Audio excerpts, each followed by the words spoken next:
Ladies and gentlemen, welcome to Aftershock Pro Wrestling Southern Stampede. My name's John Usher, and I'm joined here tonight by Andrew Harrison. And huge excitement here this evening. It is crazy in here.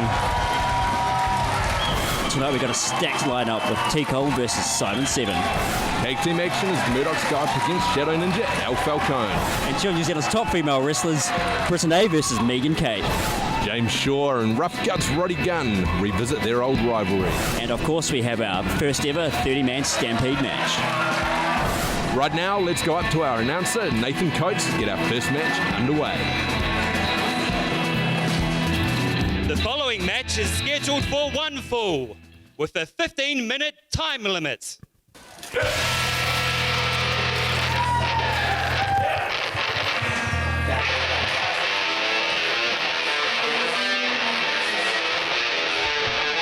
Making his way to the ring, first, accompanied by Lacey Madison, representing the Southern Wrecking Crew, the Enforcer, Reece, Breeg. You know, this one's going to get physical. Definitely got some fans in the ground here, that's for sure.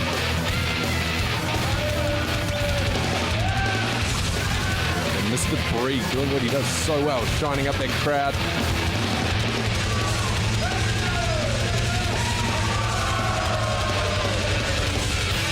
He's got that notorious chain that he's taken to carrying around with him, used to deadly effect. His opponents, from the rough-cut streets of Diamond Harbour. Starting off with a bang here, I must say. This crowd really popping. There he goes. Christchurch's favourite son, Hustler. Hustler coming in and just getting the huge, obviously the huge crowd favourite here. And talking to Mr. Breeg earlier, he was saying he was going to make this one as physical as he could. He really wants to hurt Hustler this evening, wants to make him feel the wrath of the Southern Wrecking Crew. And you know it's going to be dangerous as well with Lacey Madison sitting out there on the ringside. Definitely. Anyone from the Southern Wrecking Crew is just not to be trusted on the outside of the ring. He doesn't look too worried though. And we've seen this man in action plenty of times, so you know it's not going to get to him too much.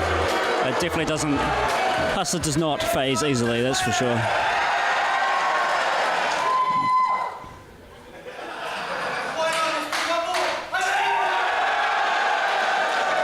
And you can tell Breeg just wants to get this match underway.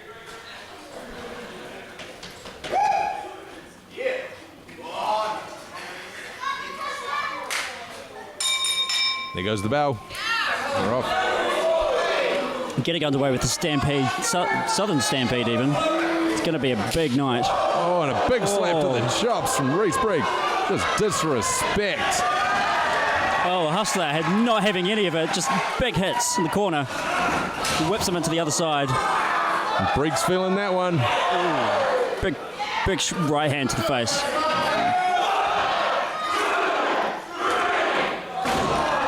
And the crowd loving that. Ooh, there he goes. Reece not.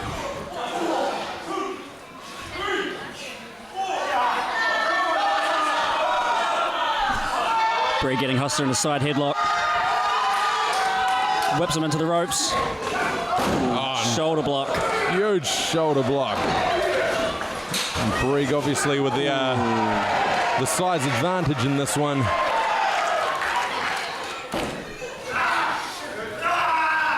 But Hustler's, he's looking like he means business this evening too. That's for sure.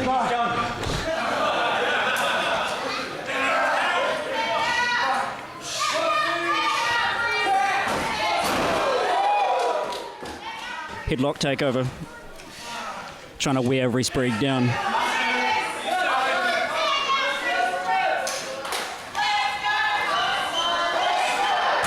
The crowd very much behind Hustler this evening. As to be expected, as I said before, he's a hometown hero here in Christchurch. Definitely.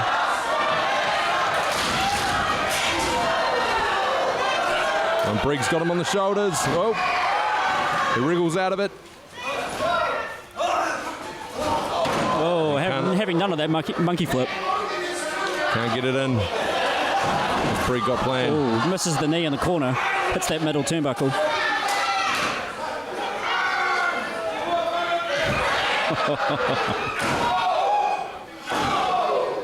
Hustler showing no respect for Lacey. Absolutely no respect. I don't think that's any way to treat a lady. If it's a lady from the Southern Wrecking Crew, I think it's justified.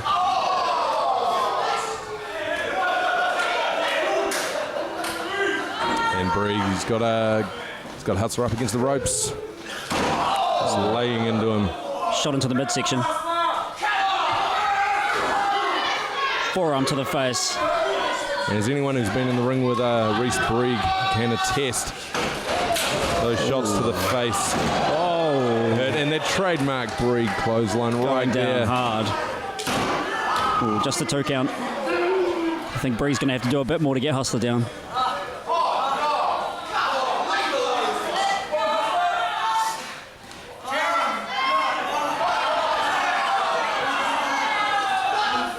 Haven't quite got a good angle here, but I think he's doing something dirty. It must be.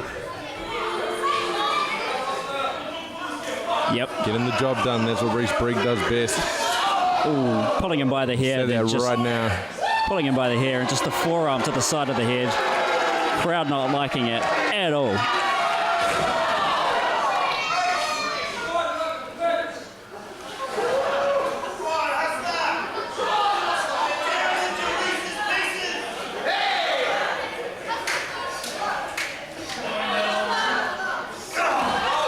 Hustler fighting back. Could this be the turning point? We'll see. Oh, another shoulder tackle. Just a thing of beauty when it comes from Reece Breeg. He just hits so hard. It's probably one of the strongest strikers here in APW. Absolutely, like a freight train coming at you is how it's been described before. Those shoulder tackles, those clotheslines, just full power. Crowd still very much behind Hustler, and he's really feeling it. Picked up some speed, but we're right into the back of the elbow of Reece Breeg. He was feeling the flow from the crowd, but now he's just feeling pain. Although he did kick out of that, he's still got something left. These two are holding nothing back. Both these men in the 30-man Stampede match later on tonight, but none of that matters right now for these two. And I believe that we'll see some absolute carnage later on in that Stampede match. 30 men in this ring. This is huge. It is going to be. I think the crowd's going to have to watch out. Going to have to be on their toes.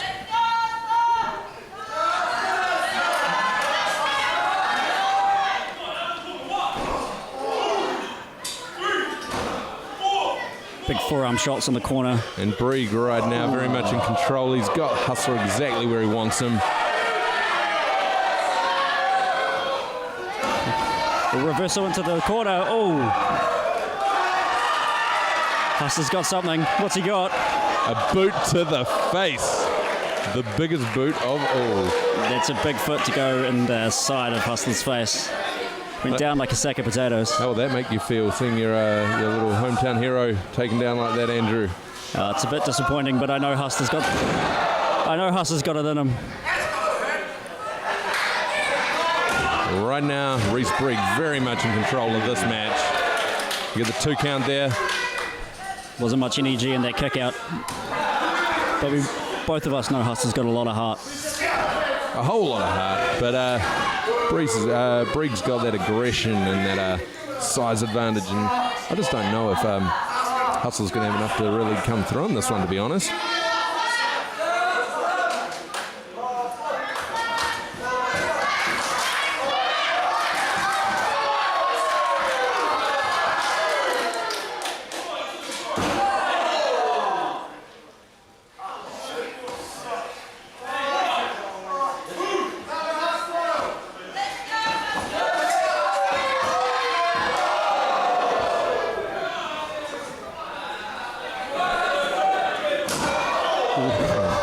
Chop. He's got him like locked up in those ropes. Ooh, knee to the face. I say Breeg very much in control of this. It was only a matter of time, in my opinion. And Breeg just showing that Southern Wrecking Crew aggression, and not to mention, of course, his size advantage and raw power that he always brings to a match. Oh, big DDT in the middle of the ring. Hustler's got to pin him. He's got to get that cover if he wants to win this match. This could be the turning point. This could be the turning point. He's rallying the crowd. Trying to fade from the crowd. He's still looking a bit shaking his feet, and Breeg's back up. Breeg's got something in mind.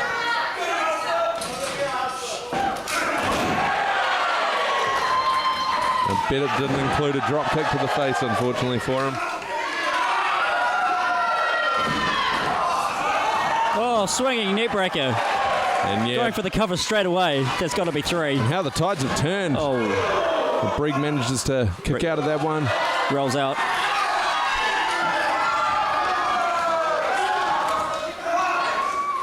Hustler wanting to finish it now. Breeg having none of it. Just trading blows back and forth, back and forth. I told you this was going to be a physical match, Andrew.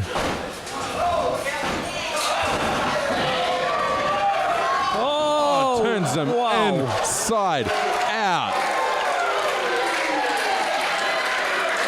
Breeg taking his time. There's no way in hell he can get up from that one. That's it. That's got to be 3. Oh! Hustler kicking out of... I do not believe that. I don't believe that. Like, how physically, you just saw what I saw. How do you come out of that? Well, that must be Hustler's heart and stamina that he has. That he's so well renowned for. It is a cliche comment, I agree, John. But if there's one thing to describe Hustler... That's flat on his back, laid out. That is correct. By Reece Breeg. Oh, no, but he kicks out of that one. Not letting Breeg have any of this.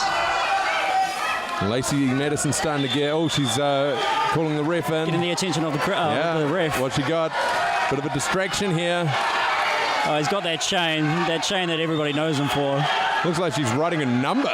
Oh. What's Breeg going to do? Is he going to capitalize, take advantage? Yes, he is. Oh, he's got the chain. Oh. He's got the chain. Oh! Gets a 3 count. Backfiring on Lacey Madison. That 3 count looked mighty fast to me. I wouldn't be surprised if the Southern Wrecking Crew come back and match, and entering the Stampede at number 30, the Hustler. And due to being unable to win the match, Reece Breeg will enter at number 1. Just the Hustler.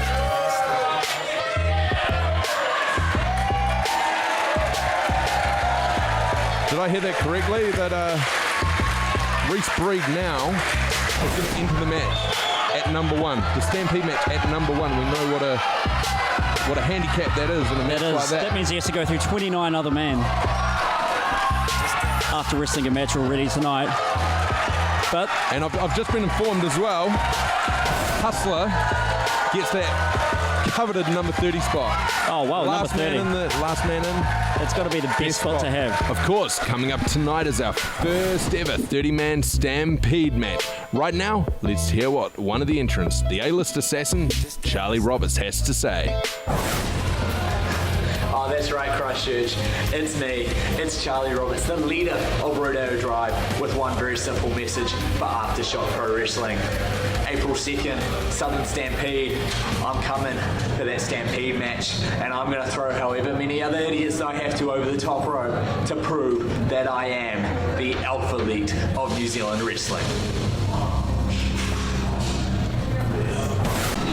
Well, we've just seen the enforcer Reece Breeg go down to the Hustler. And up next, we'll see if 2 of the other Southern Wrecking Crew members, the Murdochs, will fare any better when they come up against the team of El Falcone and Shadow Ninja. The following match is scheduled for 1 fall with a 15-minute time limit.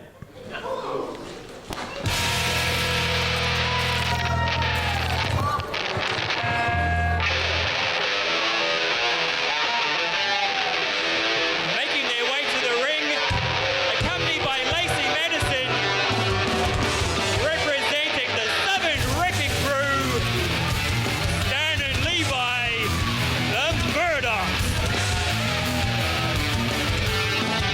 money's worth tonight is Lacey. 2 in a row. Man, these guys are huge. These are not small men. Very intimidating.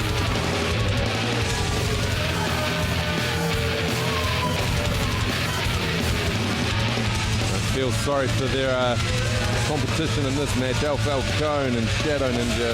They've got quite the battle to contend with. So this one is definitely agility and technical prowess over brute strength, aggression, and brawn.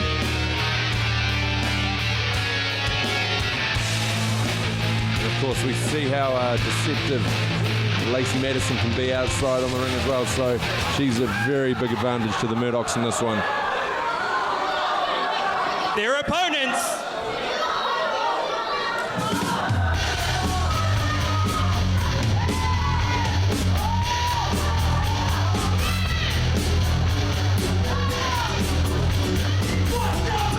First from a little barrio outside of Mexico City, by the way of the Orient, it's Shadow Ninja and his partner from the skies of Mexico City, it's Falcone. Together they are collectively known as Falcons and Ninjas are totally awesome, or Banter.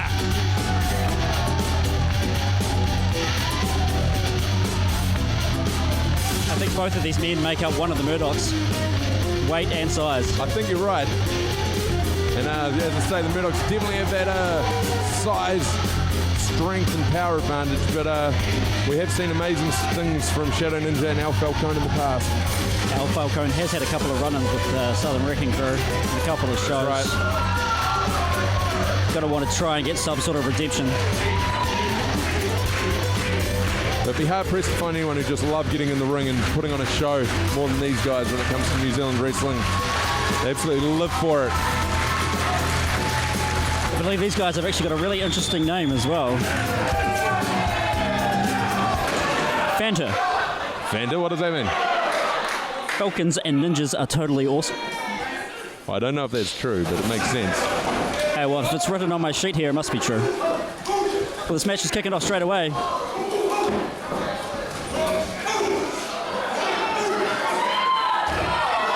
Getting straight into it.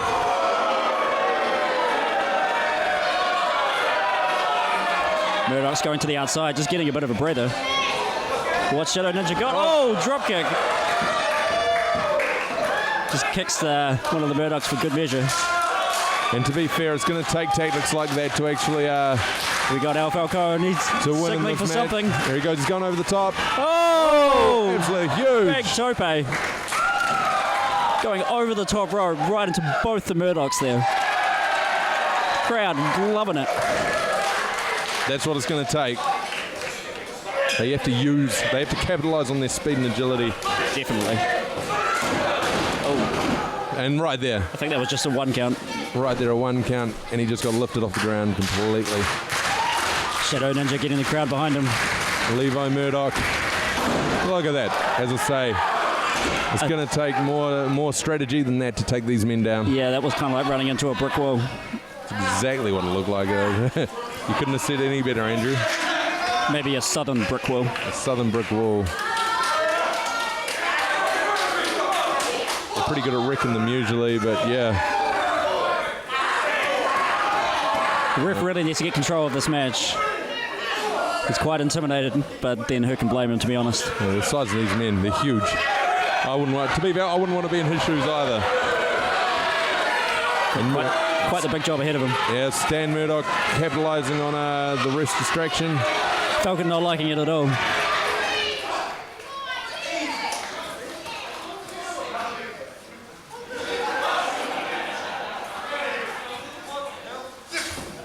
Oh, Pops him off that top rope. back into the middle of that ring. Levi taking exception to Al Falcone on the side there. Thinks he's encroaching too much into the ring space. Lacey Madison looks like she's slowly making her way around to Falcone's side. He might want to keep his wits about him. Definitely have to keep an eye on her.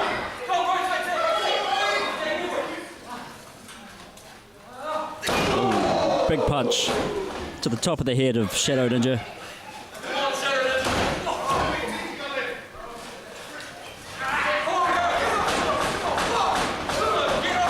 And he's never going to be able to get up. Just that, that weight advantage that Levi Murdoch has. Getting into the face of the ref. That's the style of the Southern Wrecking Crew. Psychology, brute strength, aggression, utter ruthlessness. That's how they've made their name. That's why they have been quite successful here at Aftershock. Absolutely. Absolute force here in New Zealand wrestling. Their time will come, though.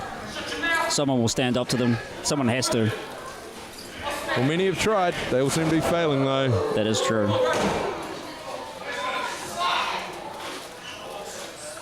And Falcon just absolutely reaching and stretching for that tag. Just hasn't got the reach.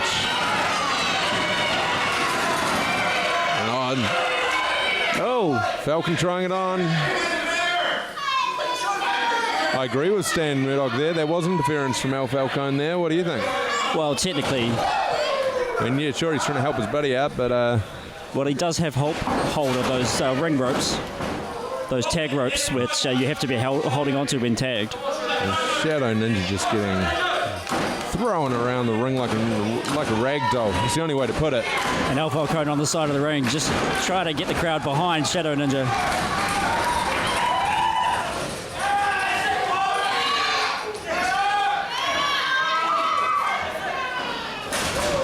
Oh, just fires him back into the corner. The slower this match is, the more advantage the Southern Wrecking Crew do have. Yeah, well, I mean, Ninja just needs to be trying to get that tag from Al Falcone any chance he can. But they have cut off the side of the ring. Like great teamwork. Great. Any good tag team should. You'll see everything they do is on their side of the ring.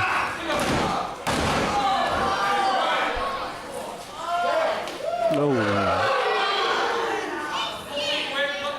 Levi having none of that.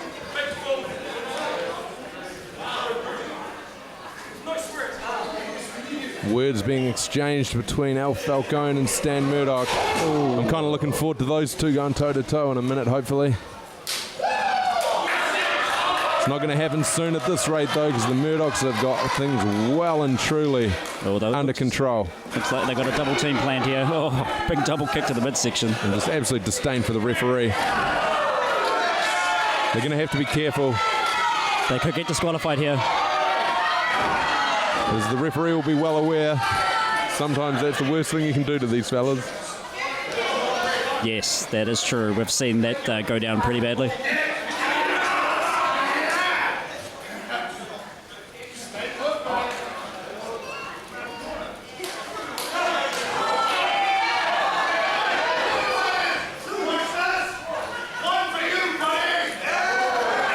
Absolute disrespect there from Stan Murdoch. I'm not too sure if he needed to tell us that. We are actually watching the match.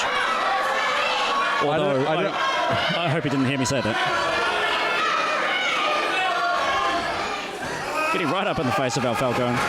Oh. To be fair, I think he's just trying to highlight the fact that we are live, we're here, That's a good point. We're calling it live, and he's just trying to do the best for the product. He's got a good business brain on him, to Stan Murdoch. That's true. From what I hear. That is some good bias logic from you there, John. It's not bias, it's just truth. Oh, is this the moment it's going to Shadow change? Ninja getting out of the way of that big splash. Rolls it, gets the hot tag. Here comes Al Falcone. Oh, kick to the head. Oh, drop kick. Oh, look Comes back up. And this is what it could take. Oh, big forearm. There's athleticism from Falcone. Not too sure if he saw the tag, though. Needs to look behind him. Oh, no. Oh, and down he goes.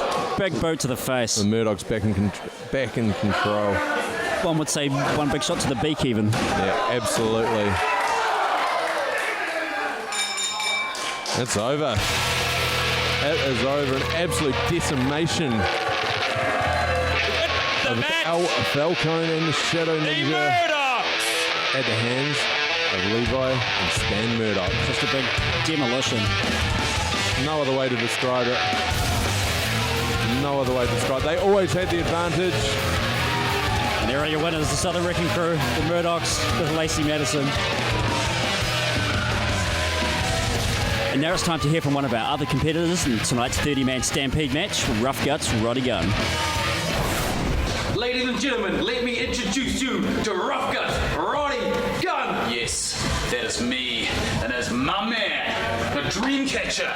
Philip Woodgate has just said, I am Rufguts, Roddy Gunn, and Christchurch, I am your worst nightmare. If they put me on the Richter scale, I would measure 5 million.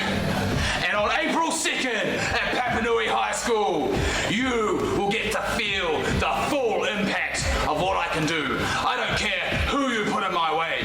April 2nd? April 2nd. They're going to rename that the day that Rufguts Roddy Gunn came to town and took Christchurch down. Let's get out of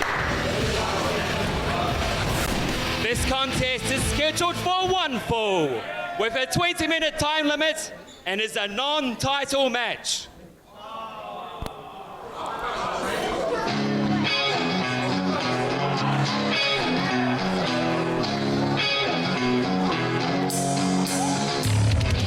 Making her way to the ring first, from Auckland, beautiful North Shore, is the 3-time New Zealand Women's Champion, Megan Kay.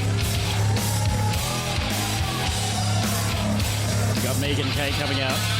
What's going to be a big battle of two of New Zealand's finest women wrestlers. Absolutely. Got a designer bat.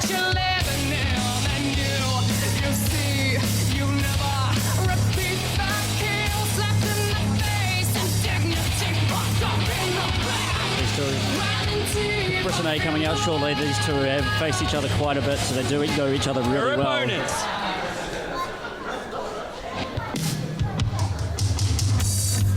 A 3-time New Zealand Women's Champion from the Waikato. She is. With the silverware. Leader of the Brit Army.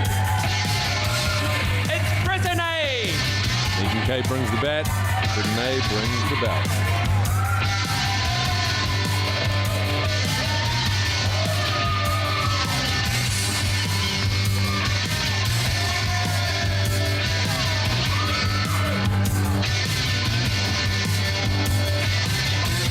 Highly anticipated matchup here in Christchurch, the Southern Stampede. As Andrew mentioned before, these two are no strangers in the ring. This one should be intense. They're definitely in for a treat with these two.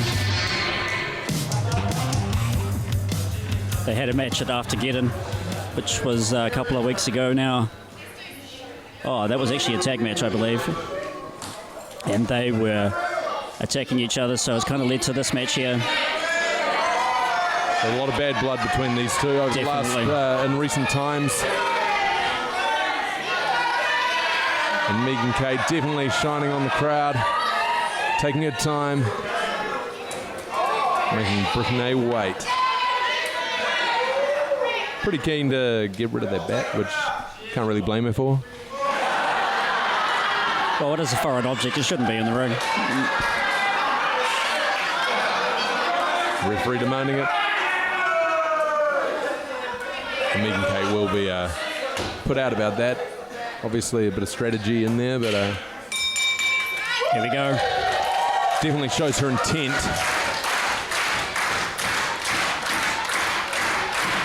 And we're into it. Oh, Quick straight roll into up. him. 2 count. Oh, takedown, straight into the pin. Gets another 2 count as well. Not wasting any time, these two. They just want to get this thing over and done Sweeps with as the quick leg. as possible.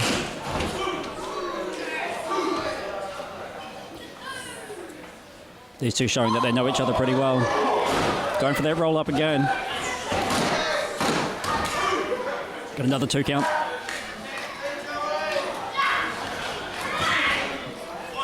Whips her into the corner. Whips it to the opposite side. Oh. Absolutely drills her into the corner there. Shoulder block. Megan Kate will be feeling that one. Whips around by the hair. Wow.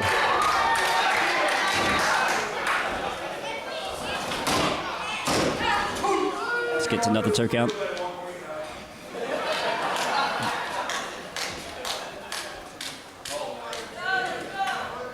Do you have a favourite here for that one out of these 2 here, John? Well, both, as I say, absolute professionals. They've got a lot of history between them.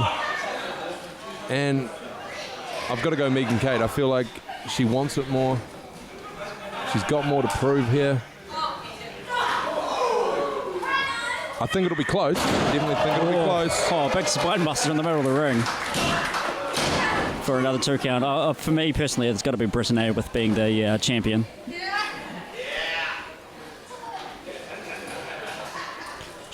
To hold that title, she's proved that she's one of the best in New Zealand. Well, no doubt. But, you know, Megan Kate is no slouch either. That is true. One of the best. And as I say, I think she came out with the badge. She's shown her intent. And I think she wants some more. But, I mean, she's going to have to rally pretty deep because Britanay's certainly got control of the match so far.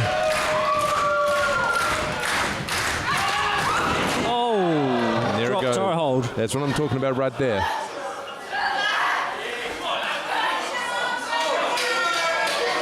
Megan Kate just... There we go. That mean streak that she's known for. That is quite the mean thing to do. Oh, now just punching her in the face. Nothing technical about that. Does the job.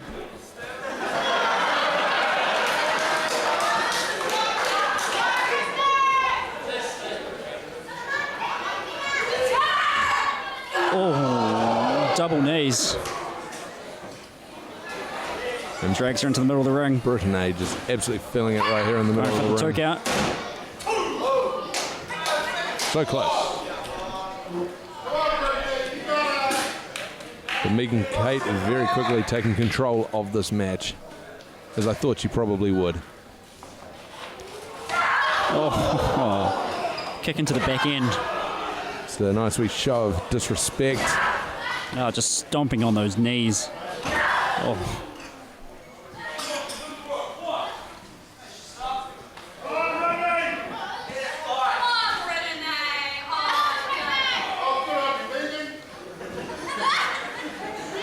We're getting that vice-like grip. Going to wear Britenay down.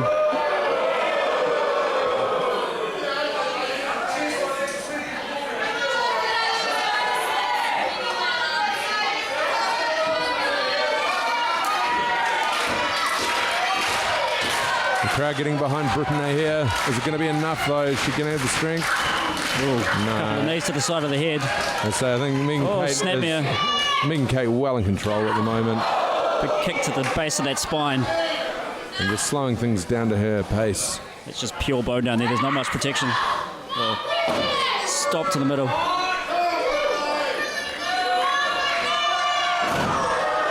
And a nice big leg drop.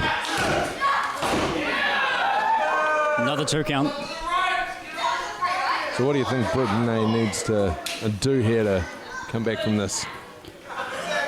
Well, she needs to get some momentum built. She needs to. I think the slower this match goes, the more advantage Megan Kate has. Absolutely. I mean, I think that she's a tactician in the ring. You know, she's really feeling this out. She's showing her strategy. Slow it down and cut Britenay down whenever she moves an inch. Everything she does is for a reason. And there she goes. She's trying to change it now. Oh, a couple of one forearm shot into the ropes. Misses the lariat. Oh, a backbreaker from Megan Kate. As I say, look at her, just savage intent. And look at her, she's enjoying this. She's just enjoying inflicting pain on Britenay here, treating her with absolute disrespect. That's right, just stretching that spine over her knee. Dumps her on the floor.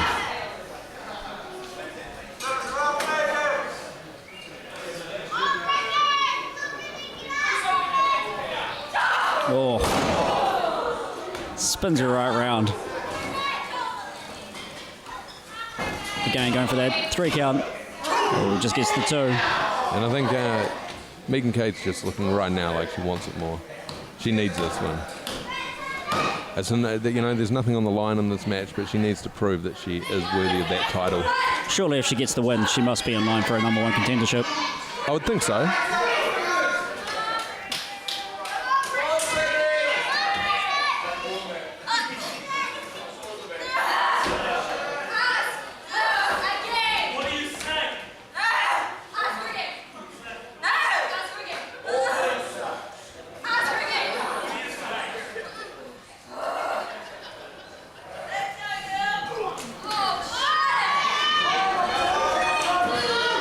Getting that vice-like grip in the centre of the ring.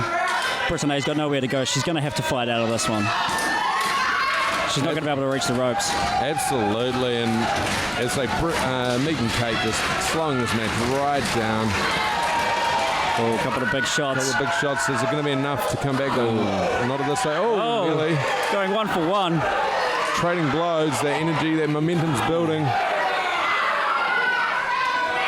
Oh, stops it. Oh, a couple of forearm shots. And Megan Kate will be very aware that once Britenay gets this momentum, spear. It is very hard to stop. Going for the pin. Just the 2 count again.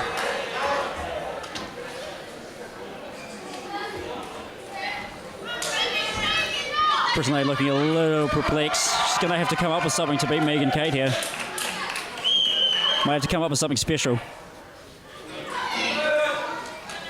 Megan Kate imploring for help from the referee. I don't know if she's going to get it. Oh, reversal. Oh, drops it into that DDT. Right, that's the center of the ring. That could be it. Oh, 2 3/4 there. Britenay just rolling out right at the very last quarter second.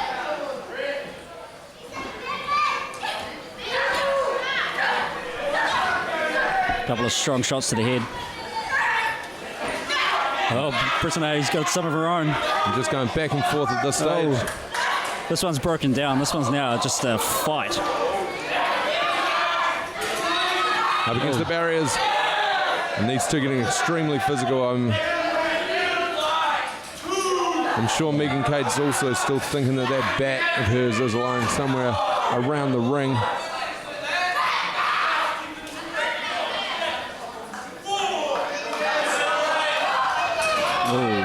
Just pushes it with the leg into the guardrail with a big chop.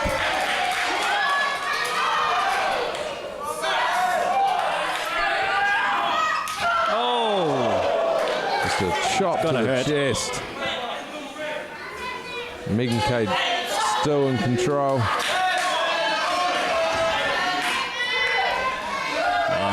Veteran Megan Kate breaking the count. Causing the ref to restart that 10 count. Oh, Britenay with a couple of chops of her own. Oh.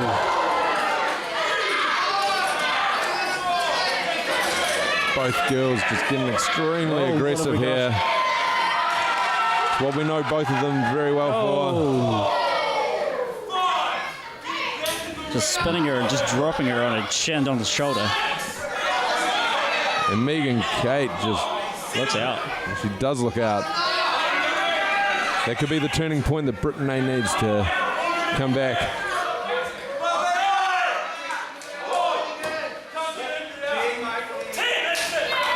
Oh.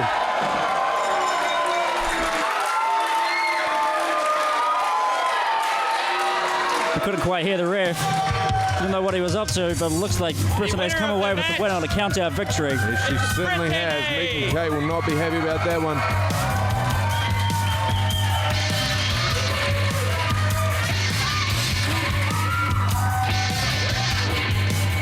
And Megan Kate, after being in control for so much of that match, I think she's going to be really smarting over that one for the foreseeable future. I hope to get a chance to come back at some point.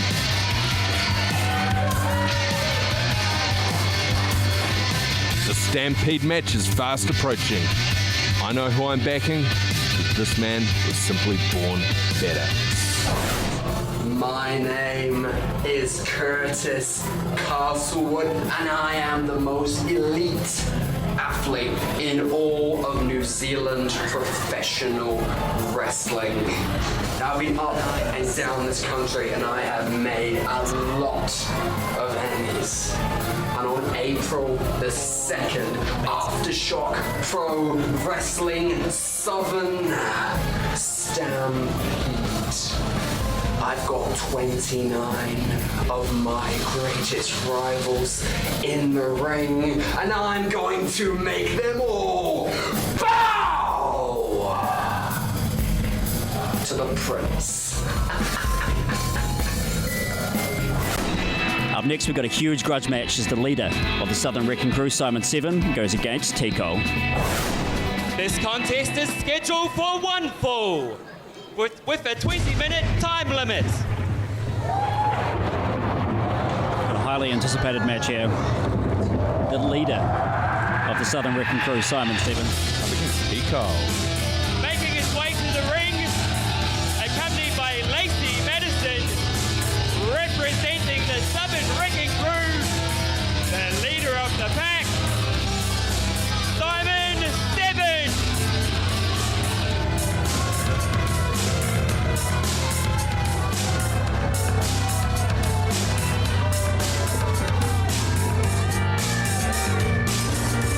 He's been a very busy man setting up the Southern Wrecking Crew and getting the right people around him so that he can get his reign of dominance going here in APW.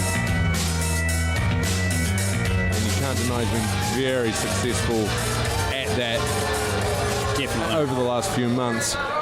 His opponent,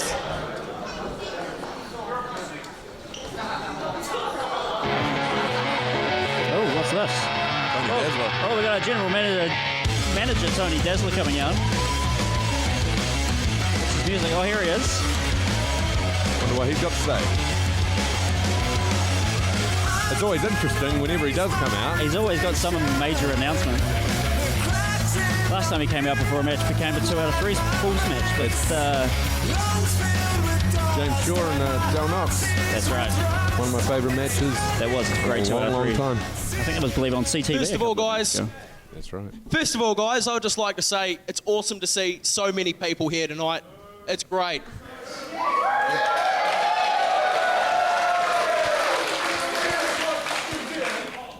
And I know everyone's in a good mood, and I hate to be the bearer of bad news, but unfortunately, Simon 7's opponent for tonight, Tico, was jumped in the parking lot earlier today and is unable to compete tonight. Oh, major announcement there. Tico being jumped in the parking lot. There are a lot of ruffians around this area, to be fair. But Simon think that's 7, fair, John. you're not going to get off that easy. I just call it like I see it, man. Because I've found someone else that's more than willing to come and kick your ass. Oh, Dazzler playing with fire. got an announcement here. Who's coming out?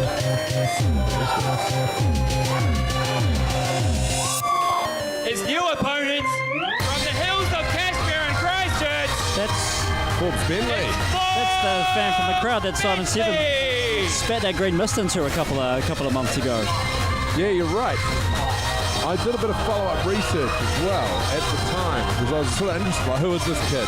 And I heard that he, I saw his name down in the Stampede match list. And turns out he's a somebody. Yeah, he's a somebody. He comes from the Bentley family. Apparently, the old man's not too happy about him getting involved in this whole wrestling malarkey.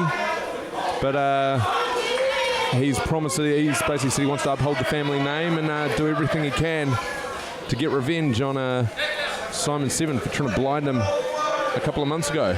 Wow, he's got a big mountain to climb. He's got a huge mountain to climb. I'm good luck to the boy, but I think this is going to go only one way.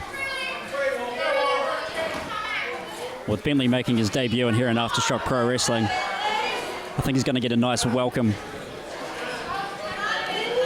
Hopefully he's got something in him. I'd love to see these Southern Wrecking Crew guys go down.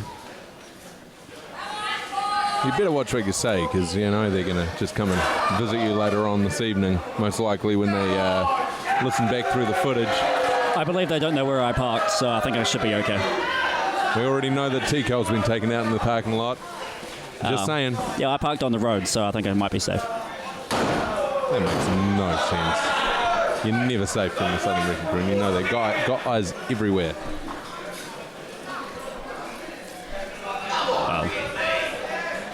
Quit scaring me, John. I want to make sure I'm here for the Stampede match.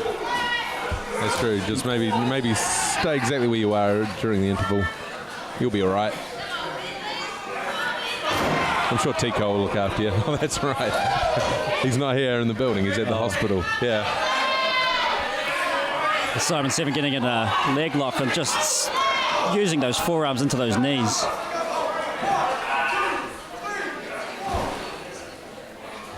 Simon 7, a veteran in the game. He knows he's got till 5.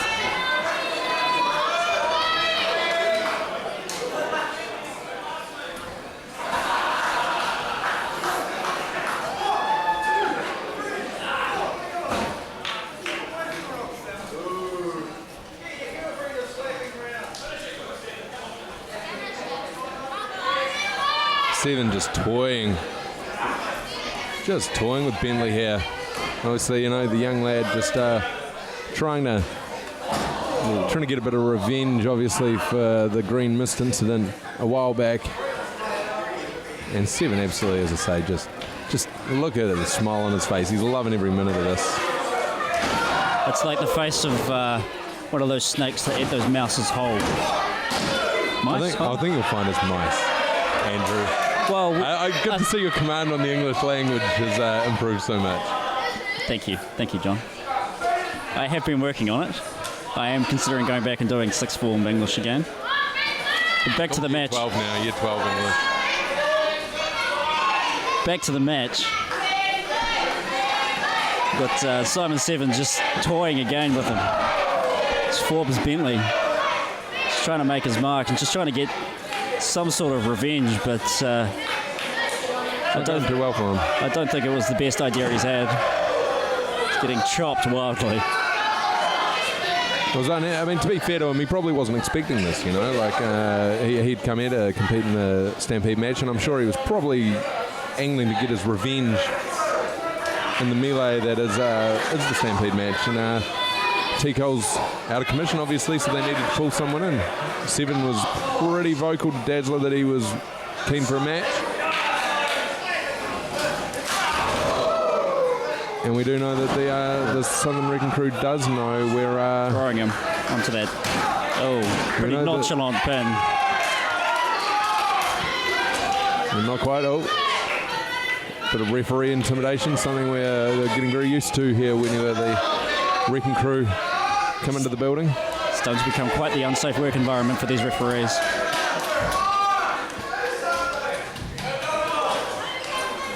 I'm not too sure if Forbes has even had any offense in this match yet. Oh, here we go. Speaking of which, gets a big clothesline. Gets the clothesline. Simon 7 wisely rolling outside to the outside of the ring there. And out comes Bentley. Oh, that look on his face. It's pure anger. Again, I think, as you say, before we got into a debate about the English language. Some of our front row getting a nice introduction into Forbes Bentley. But I think it's a Python you're referring to. Just absolutely just waiting. Coiled up, ready to spring. I'd appreciate if you went on your phone and Googling things while we're watching match here, John. I'd like to say the Balinese rock python, as Wikipedia is telling me right now. Very notorious for eating small rodents. And I think that's one way that that's exactly how Simon 7 is viewing Bentley right now.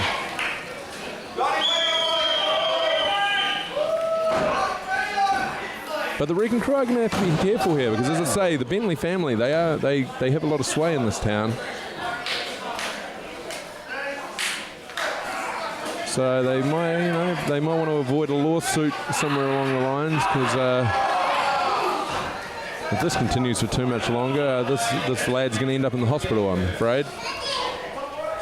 Yeah, if this match goes on any longer, I think we might be having an assault charge.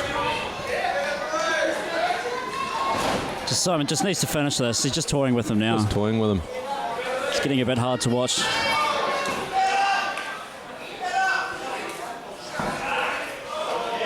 We'll try and work him into some kind of submission hold looks here. like a sharpshooter. Yeah, it does indeed. Oh, sets him right That's down. it. There we just go. tapping out. There we go.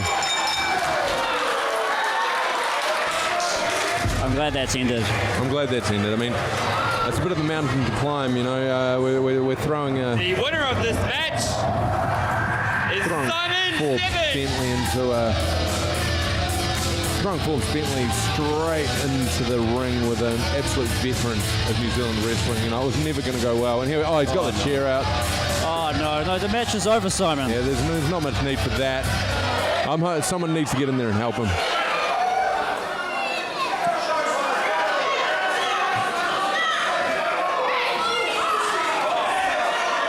There's absolutely no need. I agree. I mean, I am a fan of. No, he's going to end his career. Oh, we've got a few bit of help here. Hey, they're just back from Europe. This is the Kamikaze brothers. Coming in with the save for Forbes Bentley. And Simon Seven not happy about it. And one half of the fist.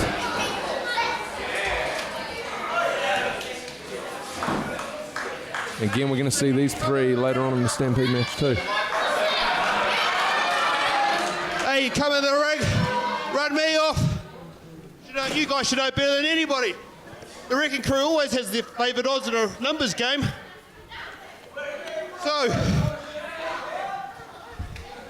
let's get on to it. The Wrecking Crew promised you a big surprise at Southern Stampede.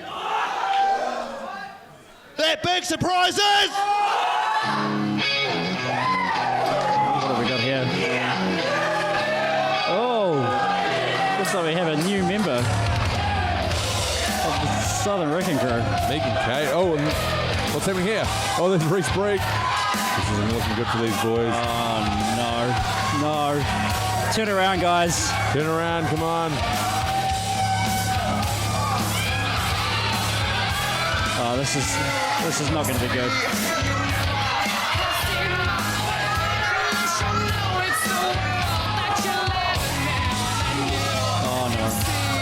Oh, Reece Breeg. Oh, and an absolute decimation. We knew this was coming. Whoa. Oh, enormous choke slam. That is the biggest choke slam I have seen in a long time. Yeah, that's up there with some of the biggest I've seen too. And Daniel Lawson from the Kamikaze brothers, just first time in an APW ring, getting firmly told who was in control here. And Forbes Bentley, Megan Kate choking him out with her baseball bat. Seems to be the Southern Wrecking Crew gaining members each and every month. Yeah, well, now they're getting recruiting from parts outside of Canterbury, which we haven't seen yet, I don't think. So I think nationwide they're going to be having to watch their back.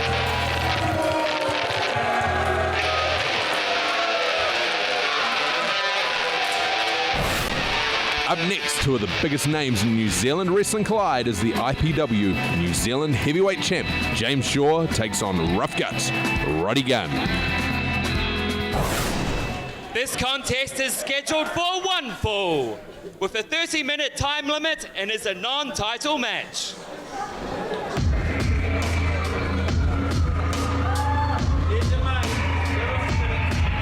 Making his way to the ring,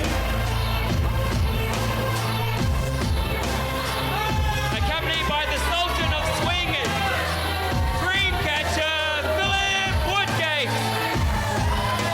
He's the human weapon, Rufguts Roddy Gunn.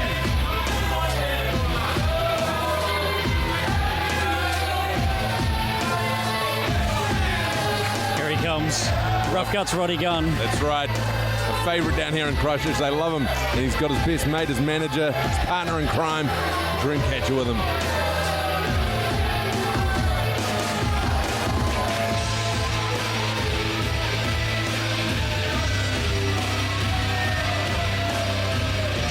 He's certainly no stranger to APW crowds now, is this man. Definitely Making friends in the crowd here at Christchurch.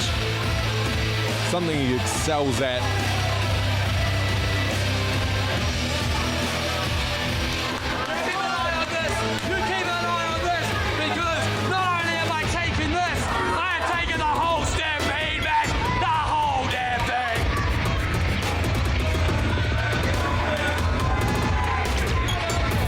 Whenever he travels with Dreamcatcher in tow, you are...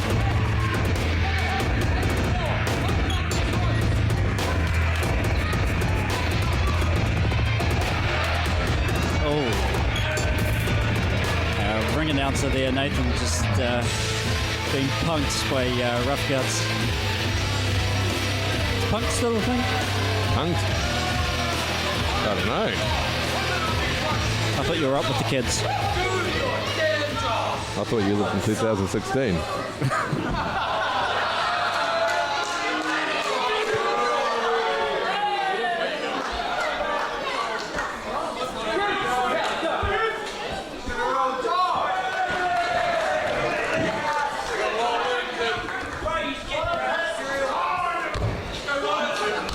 His opponents.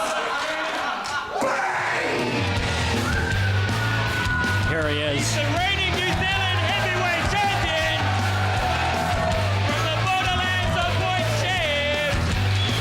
The Forbes most dangerous shine, James Shaw. What a Christchurch. In fact, probably one of New Zealand's favourite wrestlers, James Shaw. Absolutely. He's put on some absolute classics here in Christchurch over the last few months especially. He is the reigning New Zealand heavyweight champion. He is indeed. And just coming out of an extremely brutal street fight with Hustler at Aftergeddon. That match was quite the brutal match. Huge match. He's going to have some scars from that match.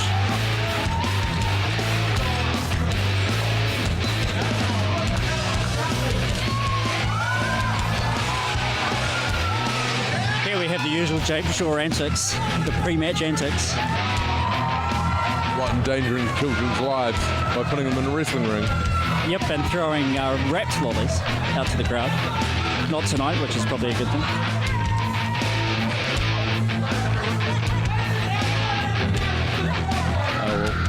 I think someone needs to call the police on this guy at some stage. I mean, as I say, endangering children's lives. We've seen this time and time again.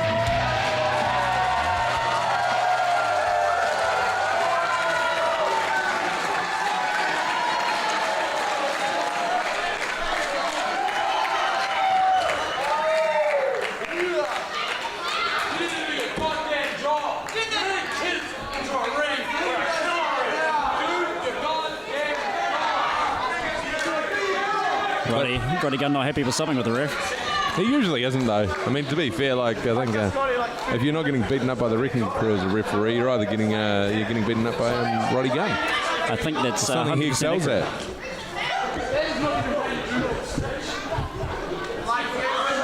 Again, a lot of lollygagging and time wasting here from James Shaw, as per usual. Just his excellent strategy. I'm not too sure how much is going to work on Roddy. I'm pretty sure the ropes are tight enough, James.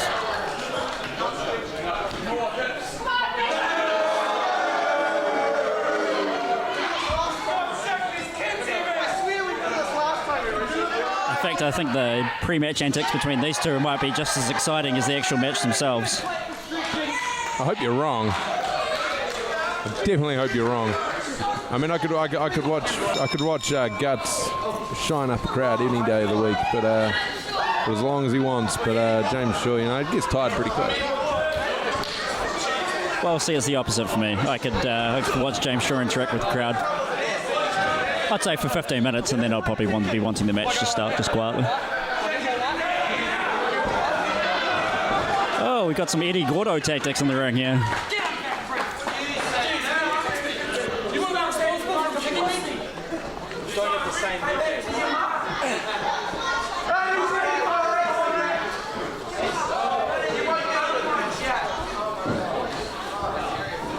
Hopefully we're going to see this match get underway any second now.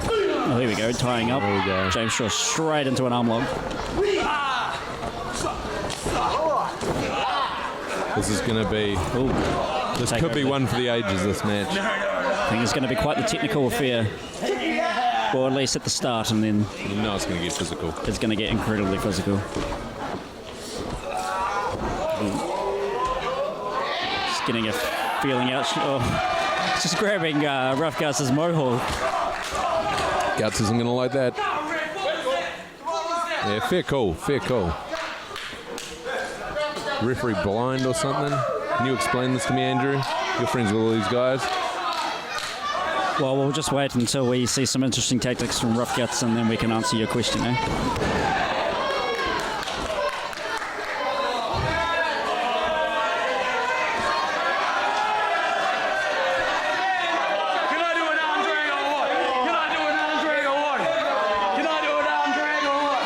These two continuing to play mind games with each other.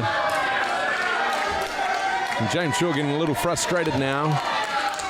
Which is ironic for someone who time wastes as much as he does.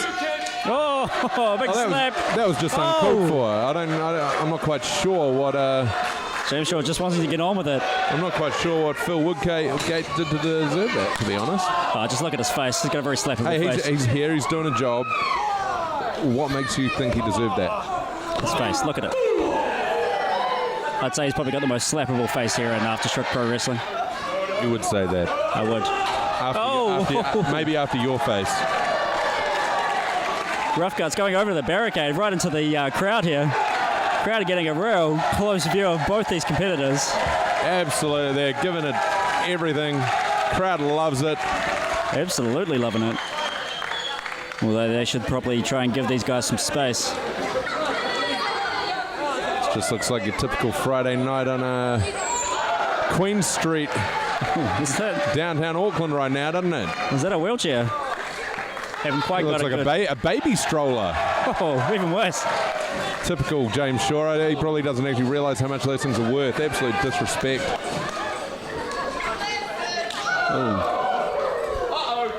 Oh. Using some sort of foreign object. Oh, I think it was a purse.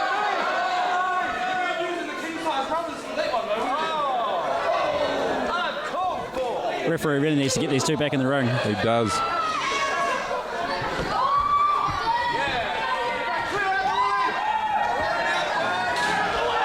Oh. Crowd might need to be a little bit quicker in moving between these two. Oh.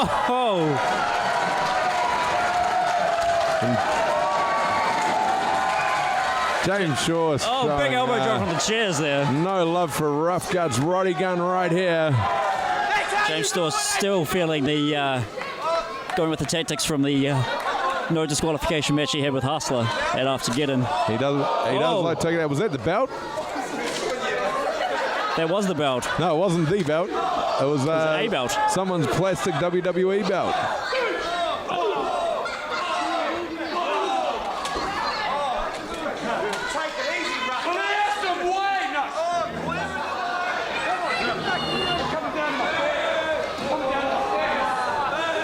Doing a bit of a tour on the outside of the ring. They are indeed.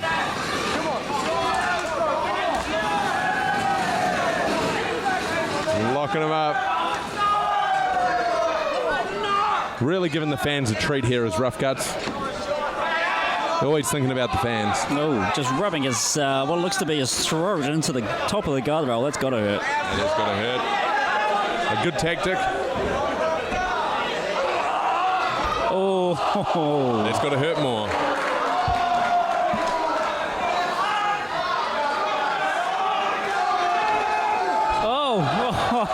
James Shaw off the barricade. Off the apron goes Rufguts. James Shaw getting taking up a couple of seats. Absolutely poleaxed into the seats there. Ref the finally. count out starts. Yeah, there we go. Finally starting with the count, the 10 count. Could be over. Rufguts might have this great strategy.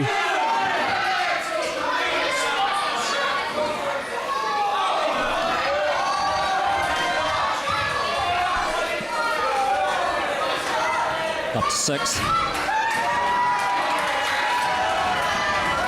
Hasn't got long to get back into the ring. He needs to get back in there.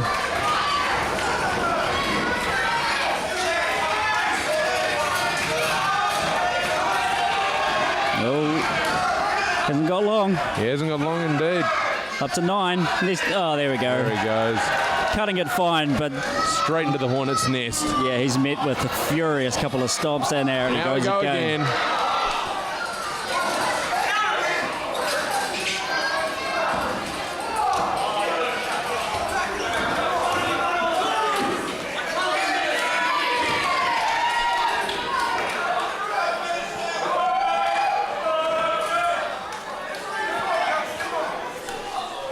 Double X handle from the apron again. Such a physical match we're watching right here. Oh, that could break his wrist. That's definitely a broken wrist. I mean, you just see the strategy of Rufguts, you know. He's brutal. He doesn't let anyone away with anything.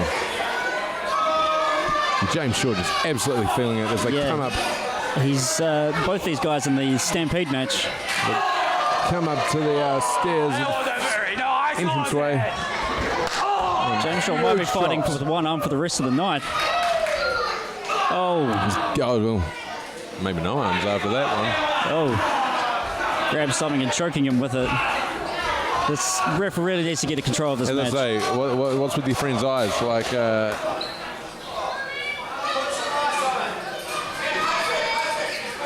his what, sorry? His eyes. Your friend, the referee, we were talking about earlier. I asked you, what was it? Is he blind? You didn't answer me. No, I didn't hear you, sorry. Crowd is quite loud in here.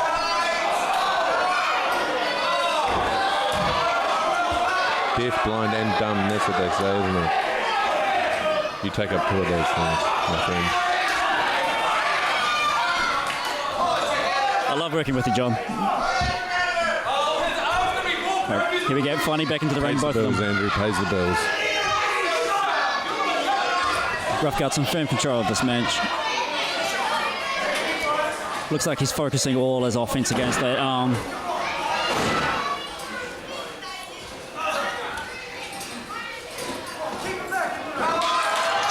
They're out onto the apron here. And Rufguts just absolutely just... Oh, James Shaw fighting back. I was going to say feel me in control, but the tides might have turned. Oh, couldn't get him up. Just didn't have the strength in the arms left. Oh, that's quite dangerous. Oh, just unceremoniously jumped back into the ring. Oh, showing some agility with Rufguts. James Shaw doing what he does best, going up to the top rope when he doesn't have doesn't exactly have his opponent where he wants them. Oh, catches him midair, slams him down. Oh, just a 2 count. Classic Rufguts. So James Shaw, the king of going up top when he hasn't even got his opponent laid out on the ground. Going for that snap man, not quite catching it. But you people will love him because he wears bright colours and looks fun. He does remind me of someone from the 80s, but I can't quite pick it.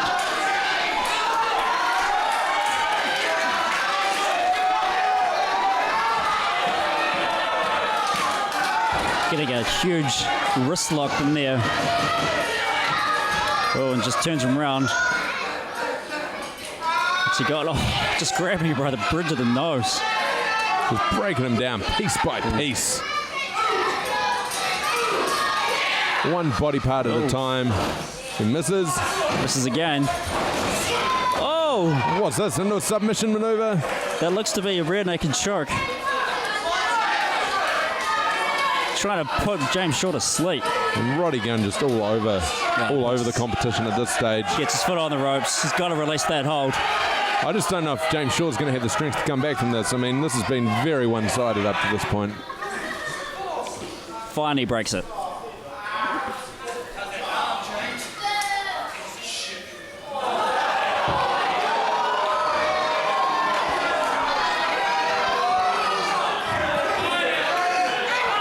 He's got him by the infamous nose pliers. I couldn't see that probably with James Shaw biting him on the finger. Couldn't quite see.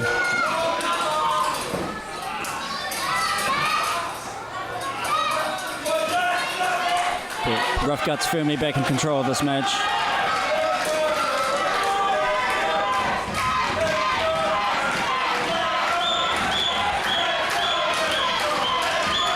Crowd rallying behind Shaw. Is it going to be enough to give him the momentum that he needs? It usually is.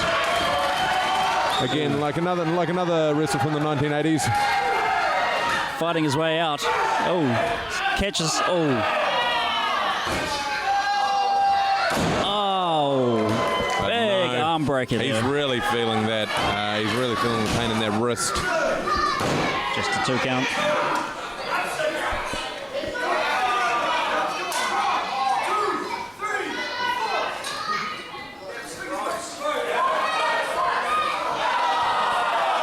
They may be dirty tactics, but they are effective. That's why I love this guy. He's like, he's just absolute tactician. His ring psychology is second to none. Absolutely knows how to just pull his opponent apart, tear him up into small pieces. Another shot, arm breaker. Just tying him up on that top rope. The proverbial tree of woe. And you're just witnessing here an absolute clinic in aggression from Rufguts Roddy Gunn. I wouldn't expect anything less. Sure not. I'd take my hat off to him. Job well done, sir. I love this referee diversionary tactics. Missing the cannonball, James Shaw using a lot of his upper body strength or middle body strength. I'm surprised he's got anything left, to be honest. There he goes, going up to the top rope. High risk. Oh, cross body.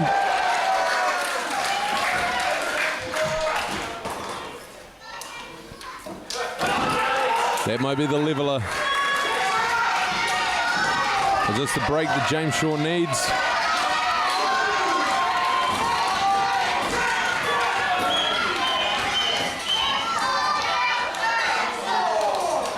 Referee with the standing 10 count, up to 4. Both men sort of rising at the same time. Oh, big chop by James Shaw again. Third chop. Catches. Oh, big move there by James Shaw. And Rufguts not looking so good.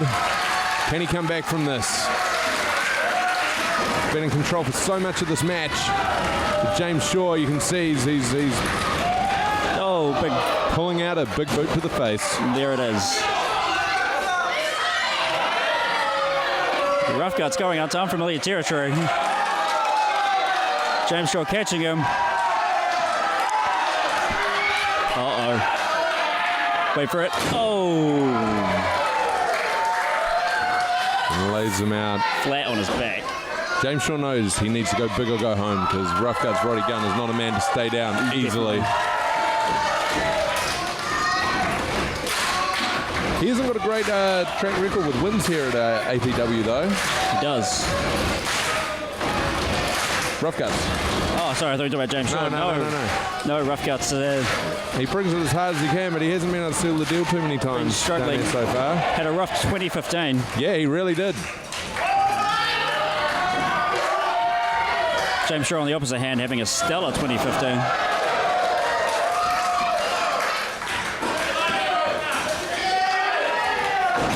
So far, seems to be having a pretty stellar 2016 as well. Absolutely. And, I'm really rooting for Rufguts here. You know, he needs to win.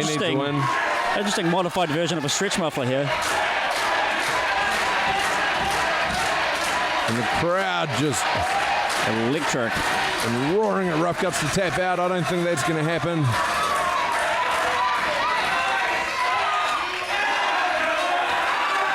And he gets away, he breaks the hold.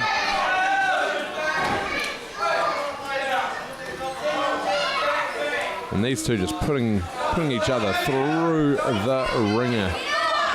Oh, there we go. Bit of outside Phil interference Woodgate, here. the Dreamcatcher himself. This referee just... Oh, James Shaw getting out of the way, knocking him to the ground. Oh, here we go. Big... Oh! That could be it. That's got to be it. That could be it, ladies and gentlemen. Going for the pin. 2. Oh! Yeah, he's got heart. He's got heart, this kid, Roddy Gunn. Just rolling out of that 3 count.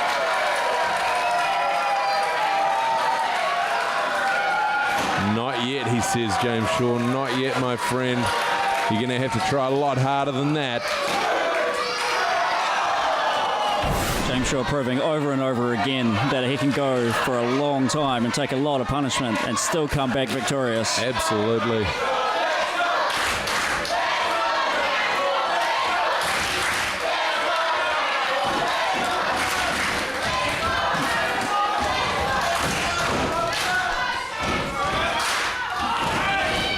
Getting him up again for that. Him up.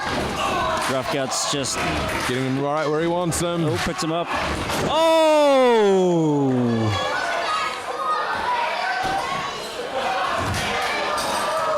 Breaks James Shaw in half.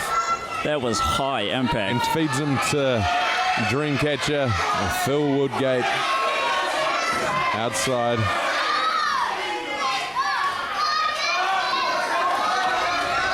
Oh, the referee's got to do something about this. He knows he's going to... Oh! He knows, oh, James Shaw catching him. Oh! Oh! On that hardwood floor. This is just absolute madness I'm witnessing right here. These two still have a Stampede match to go into. Yeah, you're not wrong. You're not wrong. How are they going to cope in that? I don't know. It's anybody's guess, but they're going to be feeling this one for weeks.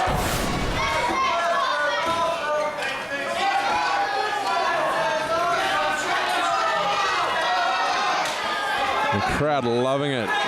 What's Dreamcatcher doing? I don't think that works, Dreamcatcher. Trying to get in the ring? No, he was trying to break the 10 count. Ah. But he's not an active participant. Well, he's a pretty active participant, but not the official. Hey, you know, everyone needs a friend like Philip Woodgate.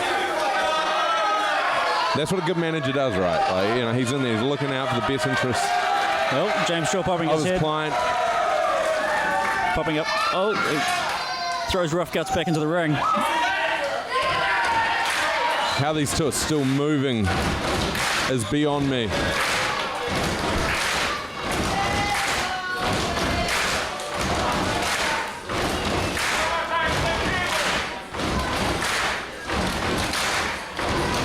Oh, going for that move again.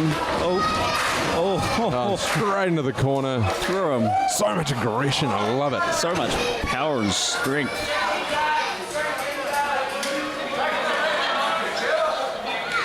Shake it out, Rufguts. He's going up top. Going for something big. Oh, James Shaw cuts him off. Getting the crowd behind him. The crowd have been absolutely electric here tonight.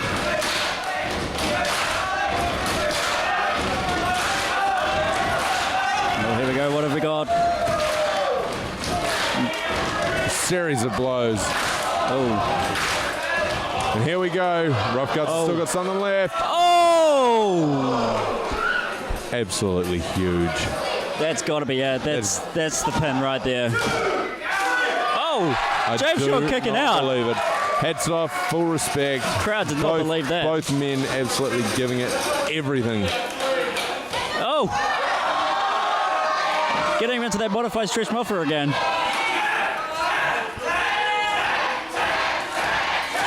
Cutting off his ear with those legs wrapped around him. He hasn't really got anywhere to go either. Oh, he's tapping. He's tapping. That's it. Oh. Dreamcatcher playing a big part in this match again. Philip Woodgate, as always, doing his job. Oh. And if the ref doesn't see it, it didn't happen. That's the way the cookie crumbles. Well, he's in the middle of the ring. He's going to see it now. He's going to be feeling this. Oh. Getting what he deserves. Having trouble getting out of the ring too. Not quite sure knowing where he is. Here he goes. James Shaw's got something.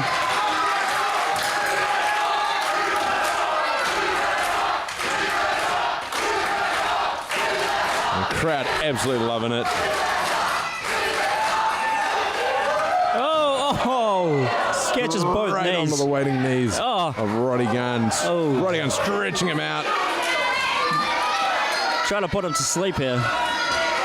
I just have no idea which way this match is going to go. We've seen so many twists and turns along the way. It's been absolute dynamite right here at APW's Southern Stampede. He's got his forearm right under James Shaw's throat there, just cutting off all that air, all that blood to the head. James Shaw is going out. You can see that arm going limp. Go to sleep. That's got to be game over. It's got to be go. Come on, ref. Time to call it. Time to call it, surely. He's got to be out. He's not looking good. That's it. This could be a very deserved win for Roddy Gunn, who's given it absolutely everything tonight. Oh, James Shaw. He's finding that inner strength from somewhere. I don't know how, because showing some life. We know the power that Roddy Gunn has. Oh, it gets him into an arm breaker. But great strategy there from Roddy Gunn. Oh, that's it. There we go. That's it. James After Shaw. spending the whole match just working on that arm. That's a great victory for Roddy Gunn. And the winner of this match is... I salute you. Rufguts, Absolute clinic. Roddy Gunn. Probably one of Rufguts' biggest wins to date. Absolutely, and as we were talking about, he's had a rough year.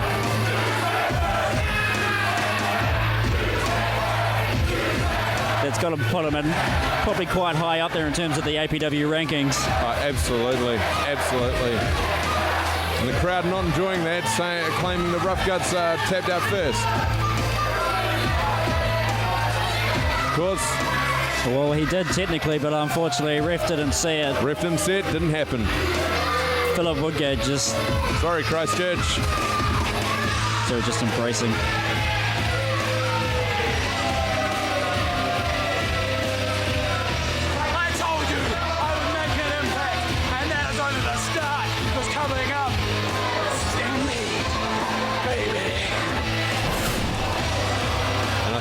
I think Rufguts managed to get the upper hand there when he literally nearly tore off James Shaw's.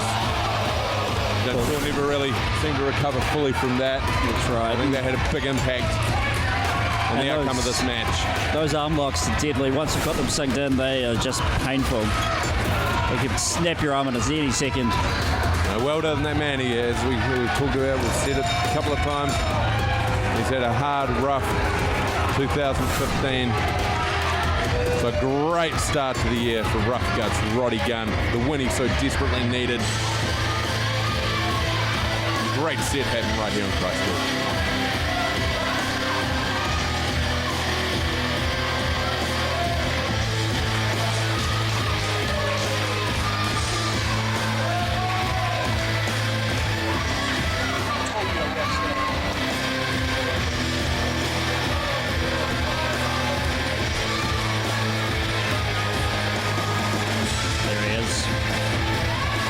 Rufguts says the toll very apparent. Hopping out victoriously. What a competitor. And hats off to this man too. That's right. He deserves can't say that he didn't put on one hell of a show tonight. He always puts on one hell of a show. Oh, here we go. Tony Dazzler coming out. Twice in one night. We are lucky. That must have some more important news again. Although not looking as happy as he normally does.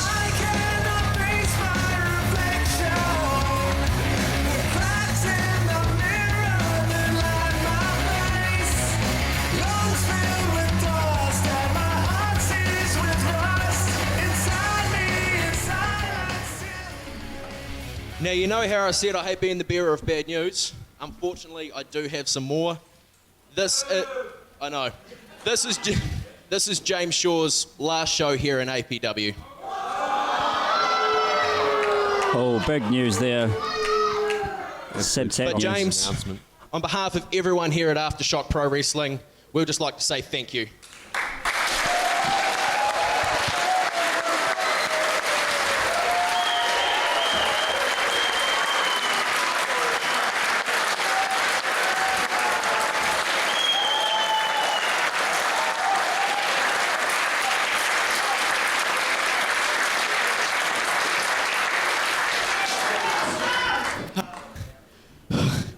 I'm a bit lost for words, sorry.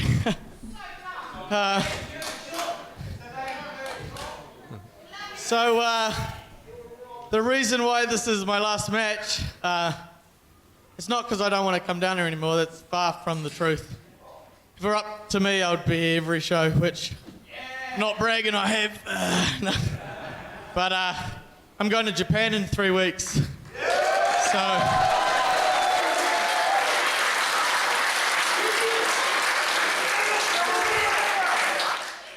Nothing guaranteed or nothing set in stone, but I'm going to go try and chase the dream. So,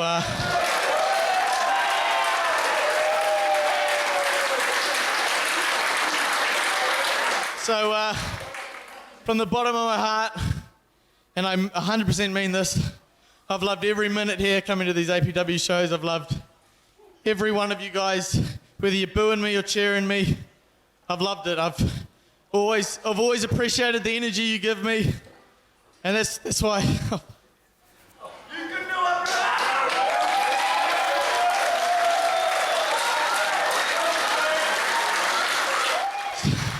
So that's why it's so hard for me to say goodbye. So, well, it's not good. Yeah, it's see you later. It's not goodbye. Yeah, because I'll come back. So. My last appearance will be in the Stampede Rumble. I'm going to give that a try. And Tony Danzler's, he's given me the option if I happen to win the Rumble, I'm allowed to pass on the prize to someone who I think worthy. So, yeah. James Shaw showing how much of a true gentleman he is. So thank you guys.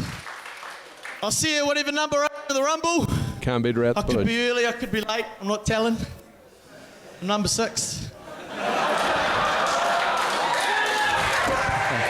And that's James Shaw, everybody, going on to bigger and better things. We wish him the best.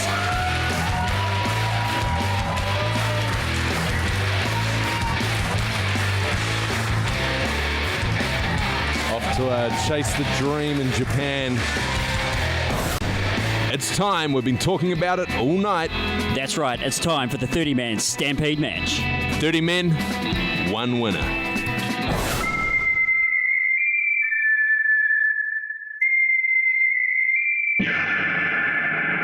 Oh, that's right, Christchurch. It's me.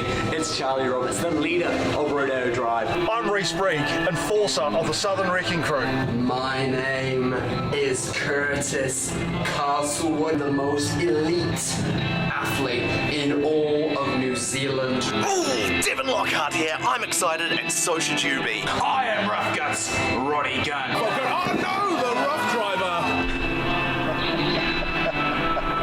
April the 2nd, Southern Stampede. At Southern Stampede, I don't care if I'm 1 or 30. I'm gonna watch 29 other people that aren't Devin Lockhart fly over that top rope.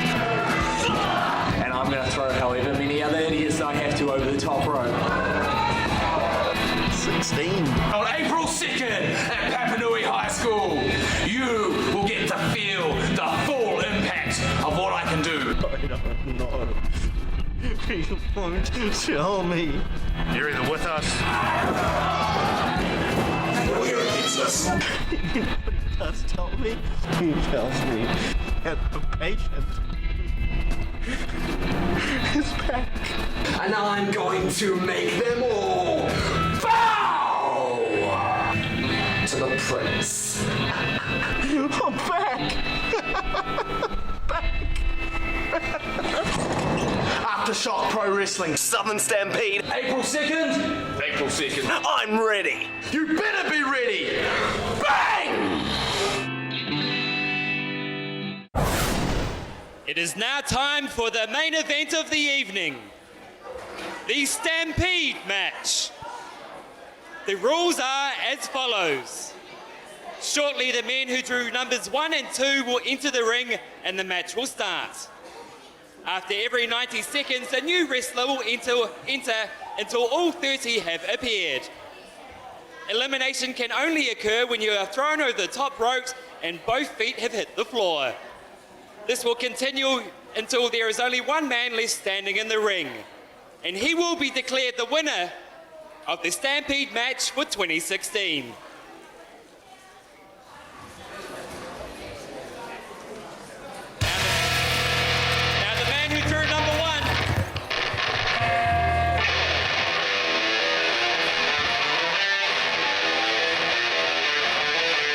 Back into it, ladies and gentlemen. There we go, the moment of the night. We've been waiting for this one for months. Number 1, Reece Breeg, accompanied by Lacey Madison. And of course, he drew the short straw of number 1 based on stipulation from his match with Hustler at the start of the evening. Hustler getting that coveted number 30 spot.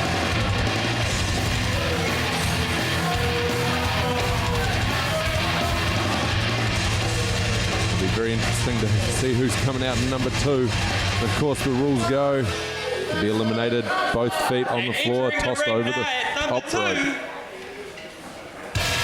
Oh, this will be interesting. Oh, Levi Murdoch. Southern Wrecking Crew versus Southern Wrecking Crew, yeah. It was inevitable that it would happen at some point. Now, it's interesting to see, are they going to come up with a strategy? Are they going to align? They would have to. Surely they'd have to. It'd be very interesting to see. These boys do love to fight, though, so you never know. That's a good point.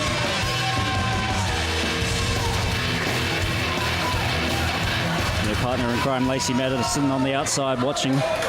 We've got about 90 seconds, a minute and a half. Oh, straight there we go. I can't say I'm surprised. Let's say these boys love to fight. They almost look like they're enjoying it. I'd say they probably would be. They're certainly not. They don't appear to be trying to toss each other out at this stage. I'm certain both men will be aware that they're going to need each other's back later on if the Wrecking Crew are going to get anywhere near the final of this.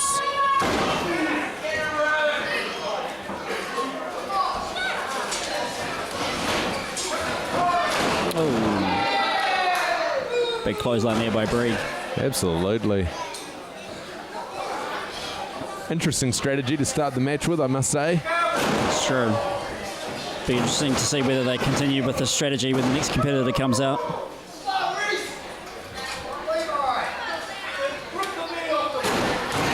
Levi giving the enforcer a good... And of course, going under the rope is not an elimination. So I wonder what Lacey's thinking about all of this. She's probably used to seeing it. I'm pretty sure these guys do this on a pretty regular basis, just for fun.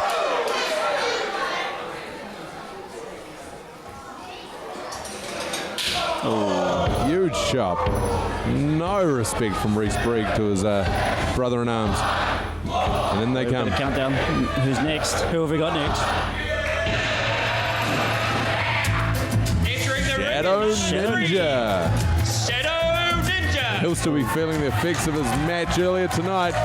He's already had a run-in with the Wrecking Crew. Now he's going to fight both of them by himself. Although these two have been trading shots. Shadow Ninja getting the crowd roused with a C jump, which we all know is Spanish for yes. I wonder where that came from. It's beyond me. And he comes straight up to the top rope. Dangerous tactic in this game. Oh, straight into Levi. He's wasting no time. Oh, huge kick to the chops. Oh, he takes a big right arm. Freight train fist to the face. That's what I was after.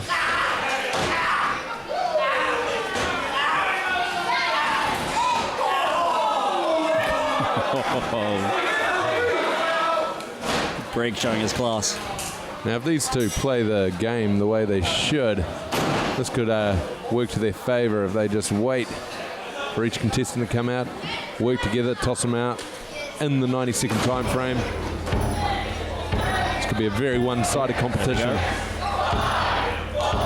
Who we got next? He's Shadow out. Ninja's just been eliminated. Shadow Ninja, as I say, in their big, sneaky shot. Chikage Komatsu, his debut. Debut here at APW.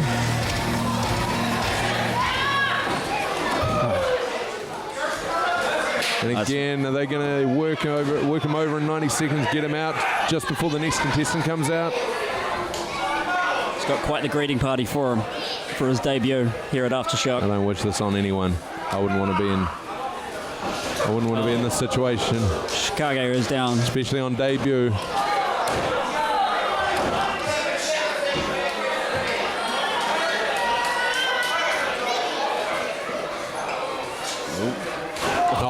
Huge boot to the face.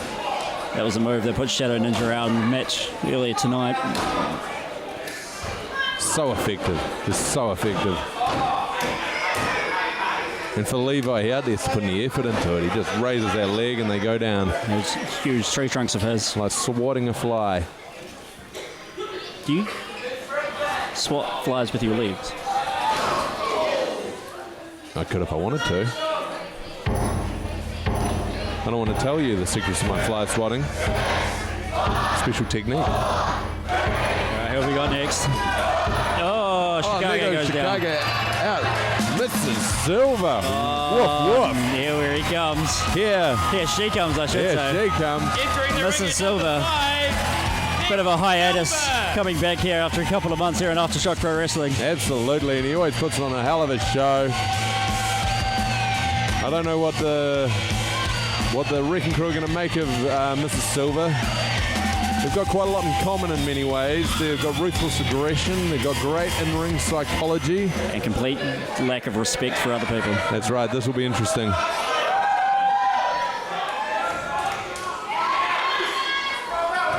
He goes after Breeg first. Smart play, but you're opening yourself up for damage from Levi Murdoch. Into the corner. Murdoch, obviously, the big man in the ring. And that's not saying anything against the other two because they're not exactly what I call small. No, not by any stretch of the imagination.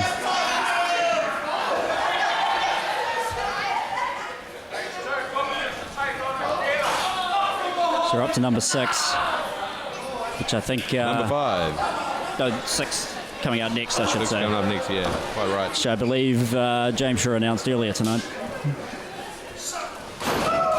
Another big boot to the face. Oh, here he comes. Here comes the next one. We're starting to build up. And out he goes. This is Silver. This is, as I said, this is good strategy. Oh, James Shaw. Making his last final appearance here at Aftershock, and the crowd loves it. Just got to be careful with that arm, getting a massive working over there by Rufguts. Now, how's he going to work this? Because so far, the Wrecking Crew's strategy has been working in their favour. Working to this, getting their man That's out. A great strategy. Each 90 seconds. Of course, no rules here. No rules, no DQ. Well, the only way to lose is by going over that top rope and getting both feet on the ground. James Shaw bringing the brain game. Oh, that was square. It's not exactly pretty, but it's definitely effective. I'll give him effective. that.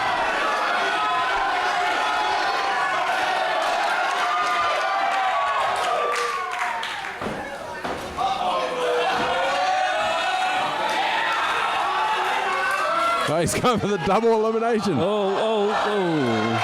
James Shaw just hanging on there. Just hanging on. Oh, again. Just going low. Just going low. Well, it's effective. He's trying to take up Murdoch. He's a brave man. He's a brave man. Oh, good luck. Here we go. Who we got next? Oh, Falcone. Here he comes. Here he goes.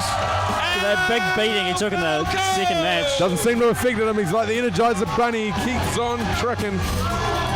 On straight into Reece Breeg.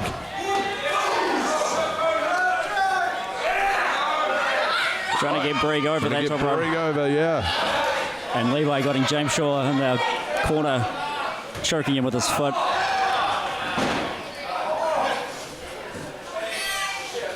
All these men having a match earlier tonight. Oh, look at Murdoch. He's got Shaw up against the rope, stretching that big boot out.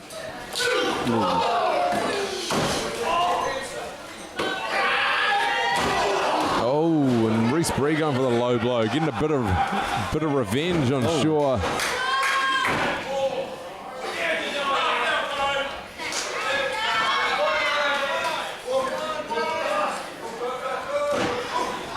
Breeg trying to eliminate. Falcone getting tied up in the ropes. Right up, yeah. It's those wild shots. Murdoch trying to get Shaw over that top rope. Oh, What's happening on? I just don't think Falcone's got that strength to get. It's on the size of Breeg over by himself. Who have we got next? Nothing's starting to stack up nicely. Mitch Gray. There he goes. Mitch Gray. Number 8, Mitch Gray. Whoa, big slam there by Mitch Gray. Straight after Al Falcone. Al Falcone definitely feeling that one.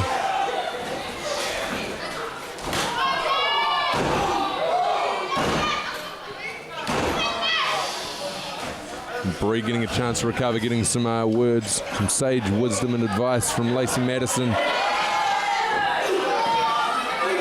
And James Shaw again, maybe biting off more than he can chew, trying to get Levi Murdoch over that top rope by himself.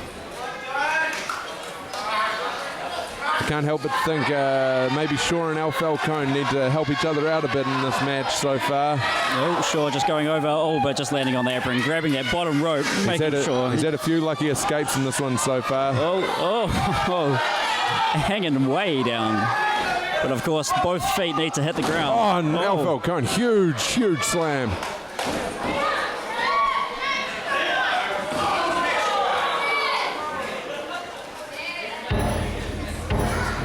Countdown starts again. Number 9 coming in.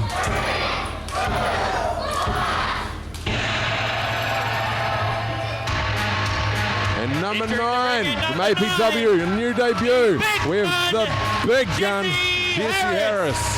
I've heard a lot about this guy. Absolute powerhouse. A very exciting debut for APW. A lot of hype backstage about this guy. A lot of heart and a lot of power. This might change the tide. Might help Falcone and James Shaw out a little bit. Oh, big shots, Levi.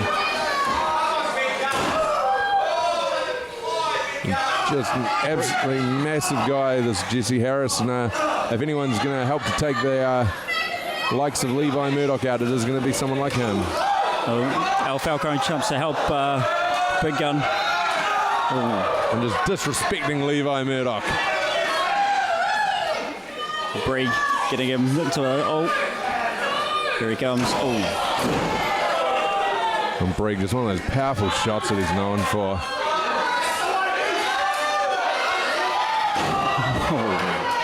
Elbow to the midsection. Al Falcone with an elbow just after trying to get Levi out of the ring. Just had a very exciting start to the Stampede match. What we got next?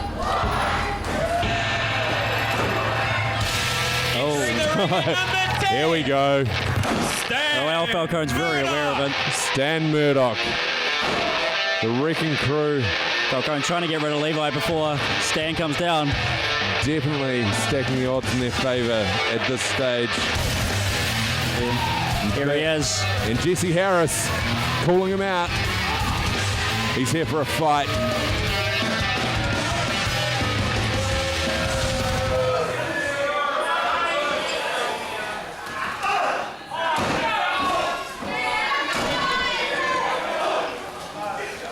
Here we go with the Murdoch brothers. Levi straight in. And straight into that midsection of Jesse Harris. Got 3 members of the Southern Wrecking Crew in now. Yeah, we might start seeing some real teamwork from these guys. A dangerous combination to have in the ring, that is for sure. One of those trademark clotheslines from Reece Breeg. Got James Shaw and Mitch Gray tied up in the corner. Big slap there from Falcone, having no effect whatsoever. I respect a man with ambition. Hurt his hand on the big slap. Yeah. What have we got now?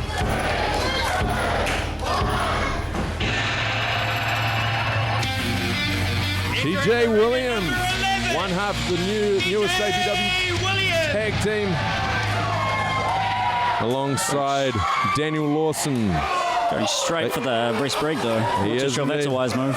They call themselves the Kamikaze Brothers, known for their high-flying assault on their enemies and their ability to put their bodies on the line and try and get the win at whatever cost necessary.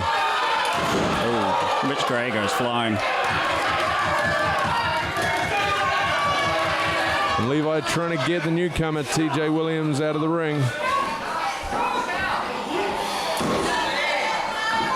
We're only about 10 minutes in here, but you can always already see the toll being taken on a few of these wrestlers in the ring.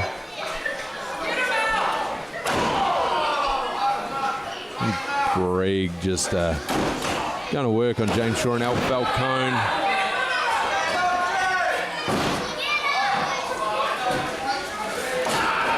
Yeah, headbutt affecting Reece just as much as Al Falcone by the looks of it. Absolutely. Mitch Gray taking advantage. Oh, is this going to be Stan Murdoch? Oh, no. Nearly. No. The big He man. holds on. The big man holds on. Great strategy from Falcone and Shaw, but they just don't have the combined strength to do it. Who have we got now? Number 12, Entering the Brodie ring at Coast. 12, Brodie Coast. One half of Fist. Or Here the he comes. Fist. Oh, big super kick to Mitch Gray. Yeah. Taking out Reece Breeg. All action in the ring. A lot of carnage happening in there. A lot of bodies in the ring even. Whoa. Extremely energetic. And just James Shaw feeling the brunt of this attack as well. I think James Shaw getting the worst of it, just in the wrong place, wrong time. Ah, this is fun. This is good. No. Oh, duck He step. misses. Oh, another and big super kick. kick. Everybody on the ground. Brodie just standing triumphantly. He's going up top. That's a brave move in a elimination match. What's he got? Oh! Nice 450. Clean 450. Right on Reece Breeg. Right on Reece Breeg, who needs to get out and take a break. Yes. I don't blame him. I do not blame him at all. Oh, Brodie Coast, unfortunately, straight into the waiting arms of Stan Murdoch. And over he goes, just tossed like a rag doll. Throwing. Who have we still got? We got Mitch Gray. Jesse Harris working away on Levi Murdoch in the corner. Falcone going after James Shaw. I don't know if that's the best strategy. You know, he needs all the alliances he can get at this stage. Ruin, another APW debut. Quite a few debuts here.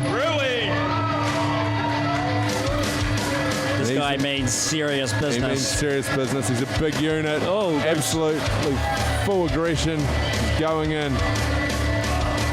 And when I talked to him earlier, he said he's got a past that he's trying to make up for. Oh, sorry to interrupt you there, but Falcone just got eliminated by James Shaw. Falcone eliminated by James Shaw.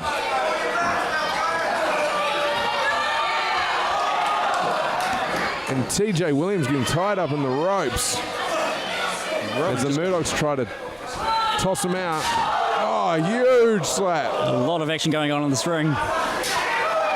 And Ruin going after Jesse Harris. Two APW debutants tonight. Both trying to make a big impact. Mitch Gray, James Shaw. Reece Breeg taking his seat on the outside. Yeah, good strategy. Just grabbing his drink of orange drink. Yeah, that makes a lot of sense. Thirsty work out there in the squared circle. And TJ Williams has been eliminated as well. He's making his way. With all the action. Up the stairs.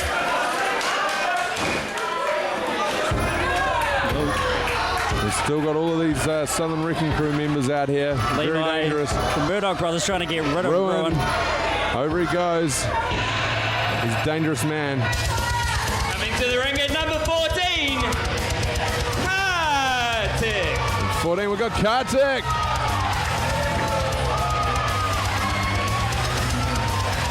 Who's he going to go after? I'd say going after the Southern Wrecking Crew is the best strategy at this point in the game. Oh, big spear. Huge spear. Mitch Gray going after Kartik. Reece Breeg taking his time out outside, catching a breather.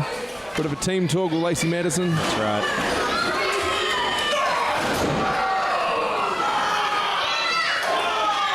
Possibly the best strategy I've seen from anyone all night. He's a wily veteran, that's for sure.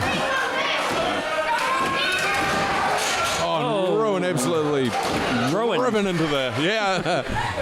Absolutely driven into that. He was in the ring for about 3 minutes and it finally came out. Yeah. Got to be some sort of record. Got Kartik and Brodie in the corner. And those Murdochs just kind of in control of this ring, aren't Sure, they? going for that move again. We love a trier. But he's unfortunately gained the attention of both Murdochs. Huge choke slam from Stan Murdoch. There's a countdown. Entering ring at number 15, the Patient.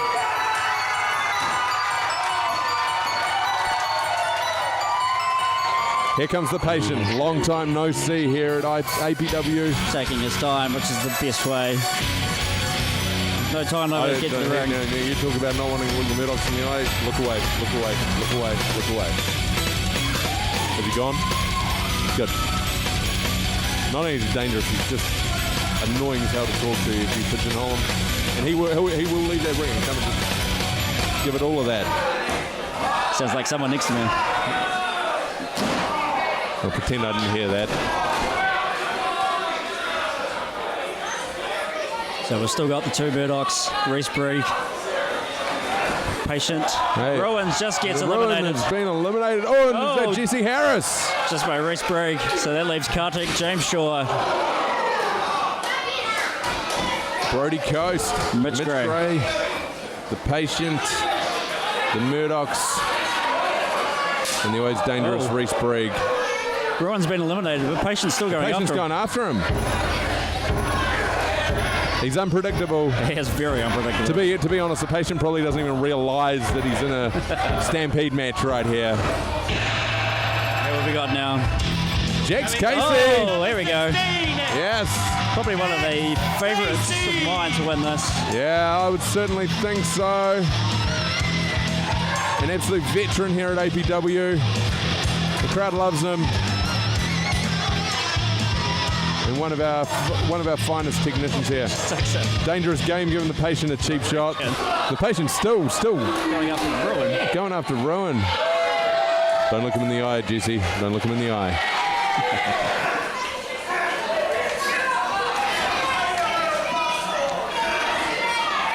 The official trying to coax the Patient back into the ring.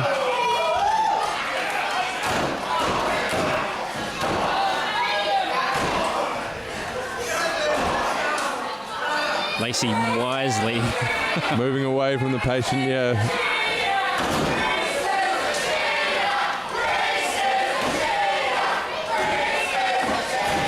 Calling Reece Breeg a cheater. I don't know if that's fair. It's a no DQ match. Anything goes. That's true. You can't cheat if there are no rules. But there is some sort of...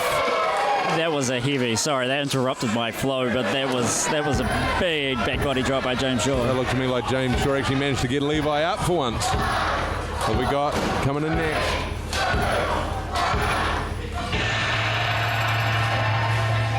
Bryant. Coming to the ring at number 17. One part of Rodeo Drive. Bryant. Another big unit getting thrown into the mix.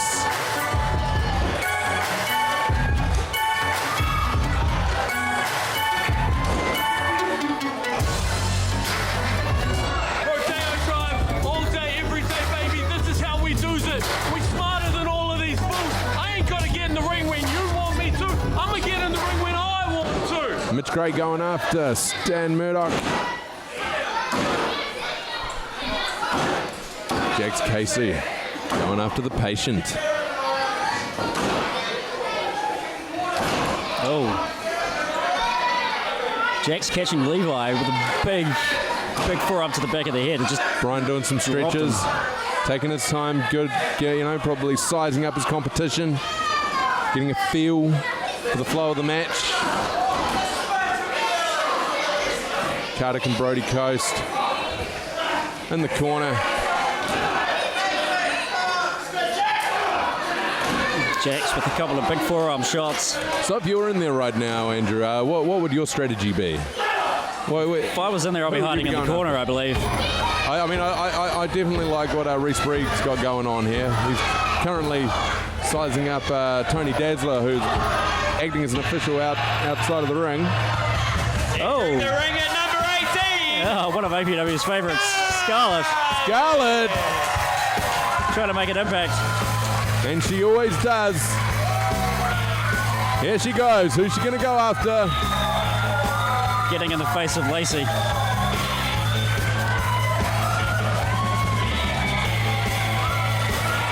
Paitent going to work on Levi. Murdoch in the corner.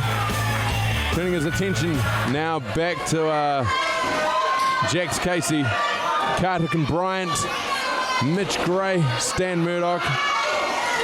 Reece Breeg just looking like he's trying to avoid anyone he can. Smart play from a smart man. That's true.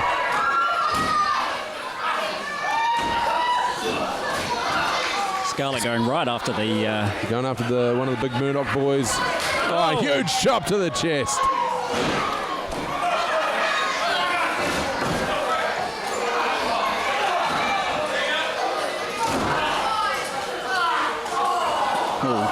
Seems to be focusing, well, until I say that, focusing on the Southern Wrecking Crew until she hits Bryant. She's a brave woman. She's going after everyone, giving everyone a little taste of Scarlett.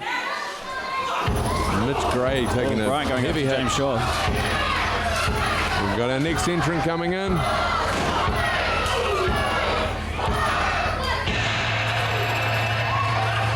Entering the ring at number 19, Charlie Roberts. This is what's happening to it. Look. Charlie Roberts. This has to be your favourite to win, I imagine. There he goes. There he is. And Bryant's going to be happy. He's going to have a brother in arms in the ring now. And Breeg absolutely getting pushed into the corner by Scarlett.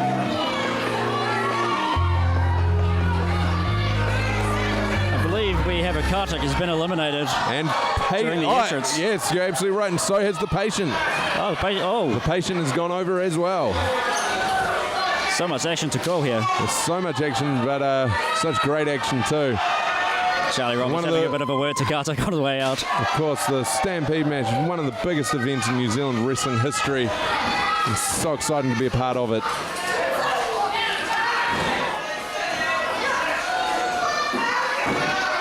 Oh, Charlie Roberts just going after anybody who's in his way.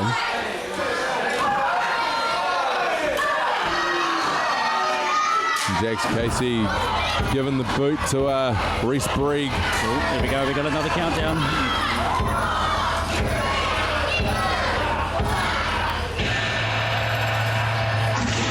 Entering the ring at number 20. Here he comes, the big man.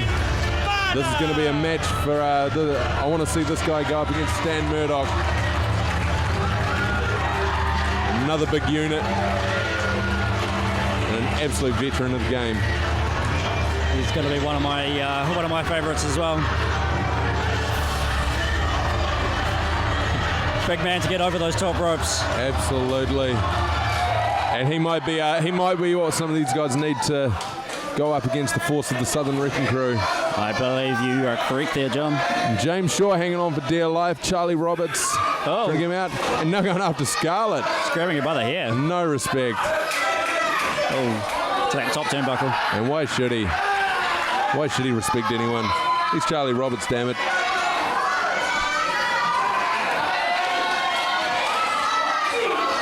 James Shaw going after Ben Mana. Nope. Dangerous oh!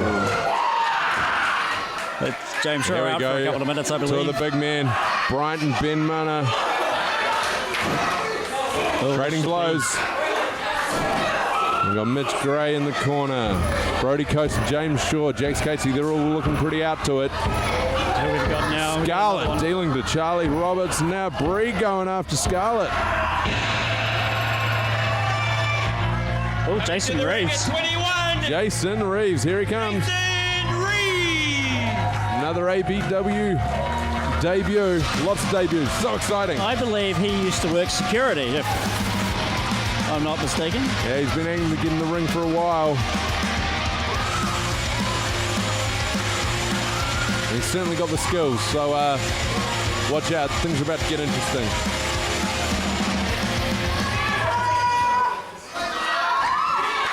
Oh, Charlie Roberts getting Scarlett. That looks familiar. Whoa. They're clearing the ring completely. Oh, going anti. Oh, that's clockwise now. Oh. And nearly throws himself out in the process. That's how committed he is to every move he does. That's why I'm just the man. That's a very committed I do that man. to girls. I'm a thinker. And Scarlett just no idea where she is. Picked up by Bryant. Oh.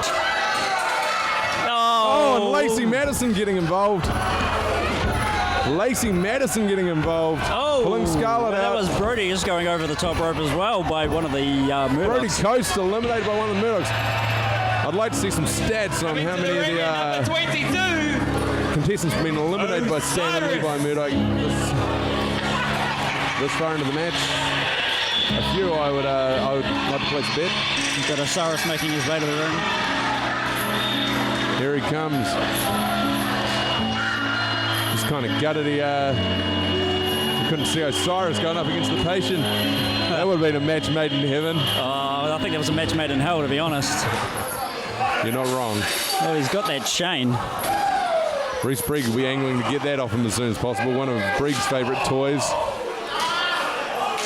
He's going choking Jax Casey out with him. Bryant just happy. Just to help just add some extra pain.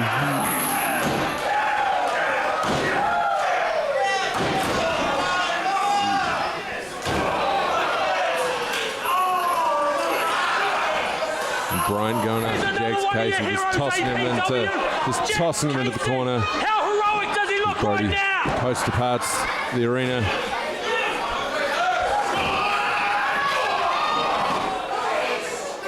Osiris and Bryant getting Jax in the corner. As James Shaw takes on Jason Reeves.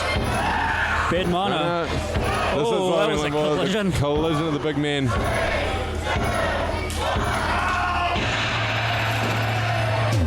Entering the ring at number 23. Here he comes after the beating that he took. Forbes Bentley, he's a 7. brave man.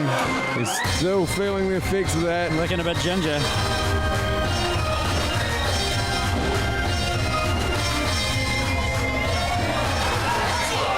Up to number 23. 7 more to go. And Bentley straight after the Southern Wrecking Crew. If 7's not there, Breeg's the next best thing, I'm pretty sure he'll be telling himself.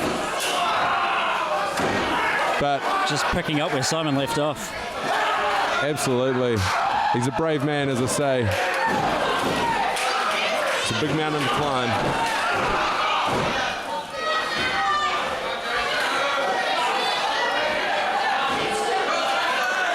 Jason Reeves trying to get rid of James Shaw. And Levi trying to help. James Shaw must hold the record in this match for the most attempts at being eliminated, but he's done well. He's clung on for dear life every time. Charlie Roberts taking a breather on the other side of the ring. Oh, felt that one as Ben Mana went down. And yeah, the clash of the Titans, Ben Mana, Stan Murdoch. Now Charlie Roberts getting involved. We count down to the next number 24, I believe. My name is He's simply born better. Here he comes, Curtis Castlewood. Oh, and Osiris is out. Eliminated by Jax Casey. Entering the ring at number 24, Curtis Castlewood. Curtis Castlewood, no stranger to the APW crowd. I'd say not very well liked by the APW crowd. It's kind of unfair, I think. He always puts on a hell of a show. Well, with the T-shirt that says "Born Better," he's not going to make a lot of friends. He's got good breeding, you know. You can't deny the man that, and he's just happy about it. He may come from a stud, but there are a lot of other fine competitors in the ring. We're seeing one of them right now. Is he going to eliminate Mitch Gray? Jax Casey. Out of who we've got left, John, who do you think is going to be the winner here? I think it's going to be all of the Murdochs. Did you say we've been absolutely dominating? All of the Murdochs. Yep. I don't think it works like that, but... No. I think it's going to be one of them, but the final four is going to be all of the Murdochs, and I would be very surprised if it wasn't. I mean, they've just got the power in numbers, you know. It's a hard thing to combat, and Charlie Roberts, of course, is always, you know, he's no slouch, nor is Bryant. To be honest, I mean, all of these people are such... Was that James Shaw that got eliminated?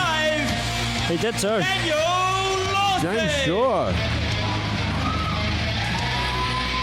As Daniel Lawson comes to the ring, James Shaw exits for the final time. And here's Daniel Lawson, the other half of the Kamikaze brothers. We'll be seeing a lot of them coming up in the near future, I'm pretty certain. But for now, he doesn't have his brother in arms, TJ Williams, so how's he going to fare? It looks like he's getting the beat down from Levi, Murdoch, and Bryant. Of course, TJ Williams being eliminated earlier. And Rodeo Drive dealing to the newcomer, Forbes Bentley, over in the corner. I gotta say, I've got to go for Jax, Casey, or Ben Mana to take this one. Well, Jax is definitely a survivor. We've seen him dig in deep when he needs to, but... And as much as I don't want to say it, I think Curtis Castlewood does have a good chance.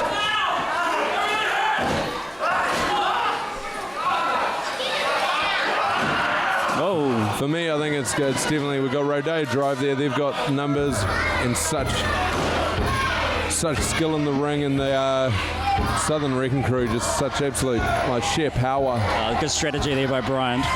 Oh, was that Reece that just went out? Reece Breeg eliminated by Forbes Bentley. That's going to...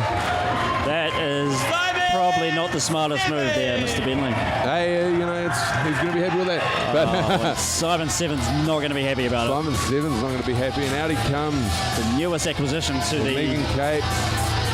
To the Southern Wrecking Crew. Simon Seven bringing that baton. And here we go. Oh, taking out Forbes Bentley straight away. And as some things possibly aren't looking good for Forbes outside, Reece Breeg. Oh, Simon Seven just eliminating himself. Just to go after Forbes. Both Reece and Simon Seven. All right, the tides have turned. We've got a... Nope.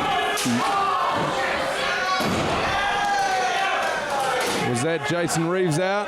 Yeah, I believe so. Jason Reeves goes down. Clearing house here. And the Southern Wrecking Crew absolutely dealing. So the crew does it. To the newcomer, Forbes Bentley. They have taken exception to this young man. Absolute exception.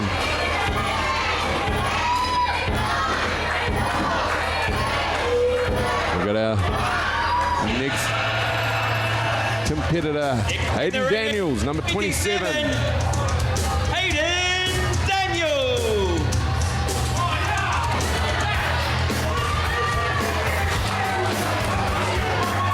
There he goes.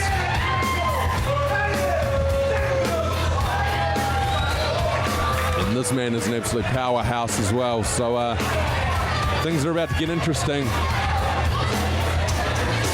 Wrecking Crew just letting him through. Possibly a new recruit for the future. Oh, big kick on Mitch. Mitch Gray goes down. Forbes Bentley, I think a trip to the hospital is probably in order after that beatdown. I believe that was Mitch Gray that just got eliminated. Mitch Gray's out, and Charlie Roberts just absolutely put through the mat. Oh! As is Curtis Castlewood by Hayden Daniels. It looks like Daniel Lawson's up next. Thrust into the corner.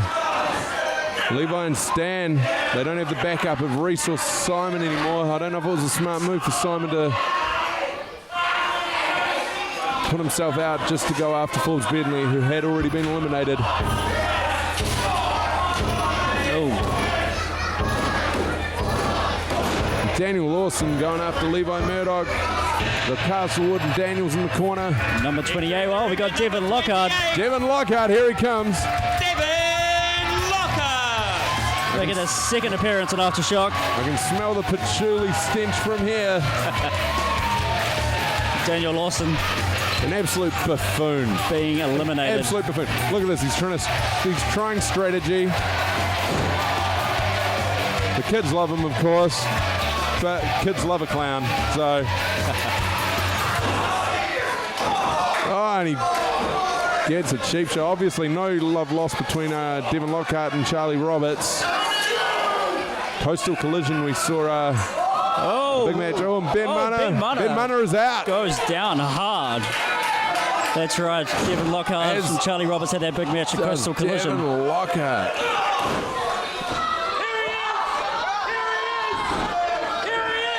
Here we go, Rodeo Drive. Back again. No fans of Lockhart at all.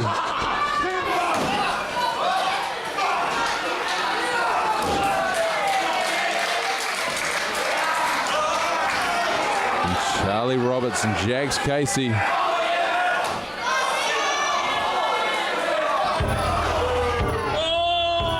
yeah. We've got number 29. Who's it going to be? Only two more to come through. Rufguts, Roddy Gunn, 29. This changes the game significantly. He put himself through hell earlier this evening with James Shaw, but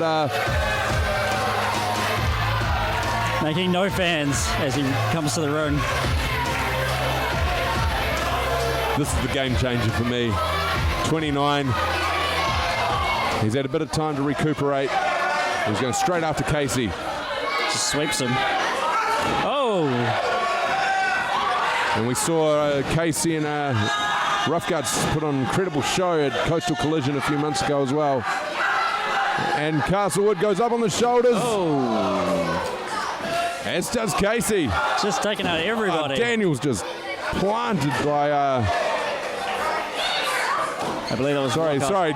Daniel's planting Devin Lockhart is what I meant to say. I apologise for that, Andrew. That's right. There's a lot of men in the room. We've only got one man left to come out, and we all know that's Hustler at number 30. That is. Winning that first match of the night against Reece Breeg. In stipulation. So. Again, local hero. He's got a pretty good chance, I'd imagine. A good place to be, and he's had the whole night now to rest up. And he'll be high off the win that he had earlier tonight. He will be. And if I count correctly, that means 9 left in the ring. Here he comes, Hustler, number 30. I got to say, he's probably the crowd favourite to win this one. Well, he certainly puts his body on the line. I don't know if it's going to be enough against these Murdochs, even Bryant. There are some big men in the ring, and when the game is all about tossing them over the top rope, it's a definite advantage. Curtis Castlewood's getting right. And so who was that? I can't quite say. I think that might have been Levi Murdoch. Oh, Hustler going straight after Bryant. Straight after Rodeo Drive even. Taking out on Charlie Roberts. And Bryant taking him down. I know Rodeo Drive do not have a liking. Oh, and Lockhart's got Castlewood in the corner, precariously dangling from the ropes. So now all 30 men have come to the ring. Only, I think, Yaz counted correctly before 9 left. 2 of the Southern Wrecking Crew. Well, we might as well count Lacey, Madison, and those. So 3 of Southern Wrecking Crew left. And no DQ. I wouldn't be surprised if we see an appearance from the other members at some stage again. Lockhart going after Rufguts. He's a brave man.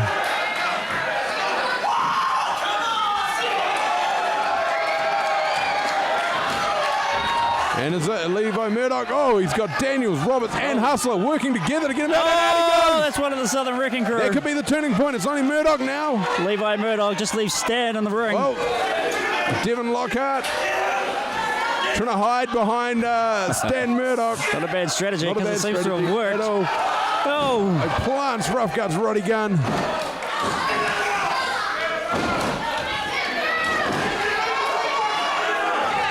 And they're going after Murdoch. This could be the turning of the tide. This could be the turning of the tide. Strategy. The whole getting involved. And out he goes. They do it. That's the Southern Wrecking Crew gone from the Southern Stampede. Oh, now goes Hayden Daniels. They're going out thick and fast now. We've got Jax Casey, Devin Lockhart, Hustler and Rufguts. And Rodeo Drive taking a breather. Big hanging suplex there by Devin Lockhart. And Devin Lockhart connecting. Well, Charlie Robinson, Bryant's out. Bryant goes out. Charlie Roberts by himself. That leaves the one member of Rodeo Drive in. Next time I see that Craig Lockhart, I'm going to break him in half. Did you just see that?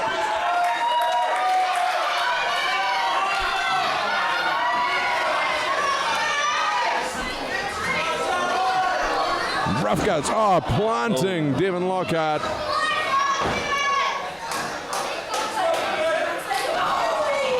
So there's 6 men left in this ring.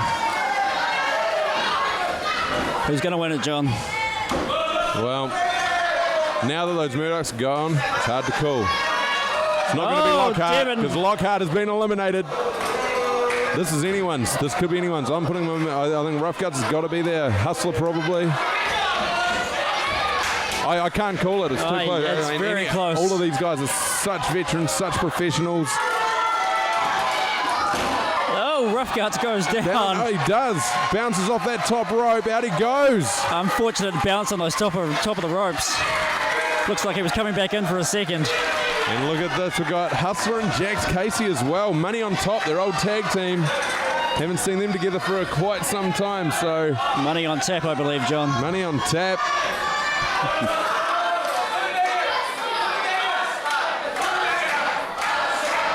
So we've got our final 4.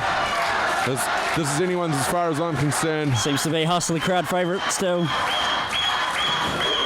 Oh, here we go. They're all going in.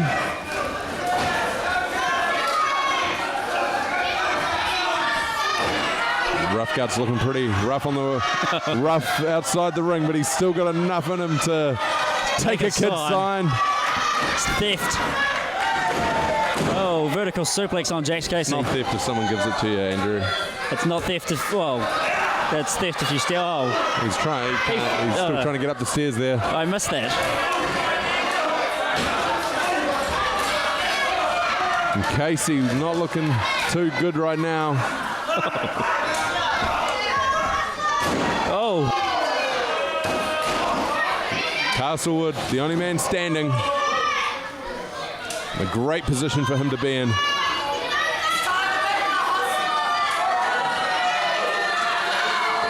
Things not looking great for Hustler right now. Oh, knees to the face. Knees to the face. And all 4 men down. The Hustler's still got some energy. He's rallying that crowd. He knows they're behind him. Is he going to have what it takes to go all the way? Of course, he's the freshest man in the ring too. So always it's true, but he's the only one who's had a match earlier on tonight.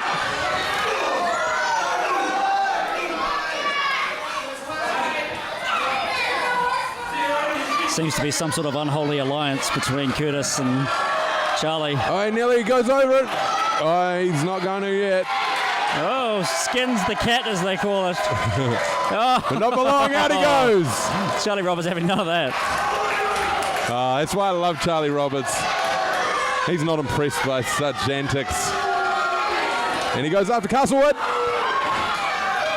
Oh, no. There goes my theory on the unholy alliance. Well, I knew Roberts was going to be there right through to the end. How could he not? Here comes the Papanui's tantrum. Oh! And a bit of biffo outside of the ring between Hustler and Curtis Castlewood. Now he's going to chase him out. Chasing him out. Tries Hiding to put, behind. Trying to hide behind Tony Dazzler. Oh, and the gloves are off for Charlie Roberts. Here we go. My favourite Jax versus your favourite Charlie. I still can't call it. Both are such technicians in the ring, such veterans of the game. Both men been in there for quite a while now. Of course, Jax coming in at number 16 and Charlie Roberts coming in. He takes a big right hand to the face. Number 19 even, to refer to my bit of paper there.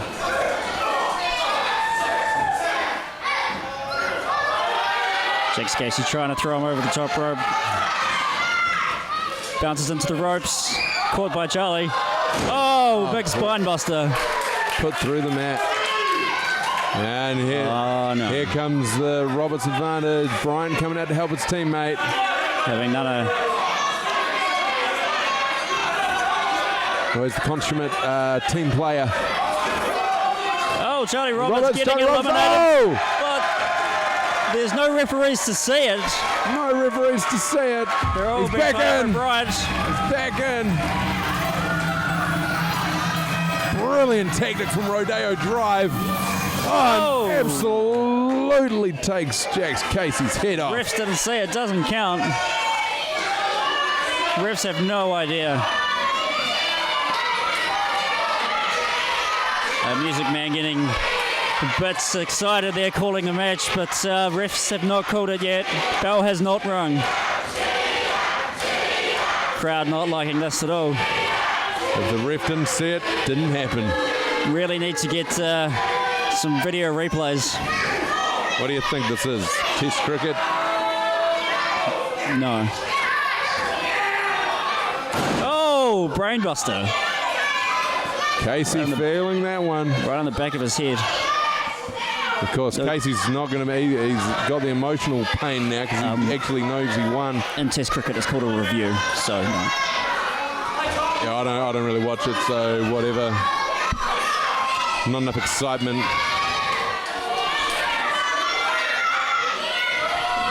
Oh, Jax Casey almost getting eliminated. Catching that middle rope.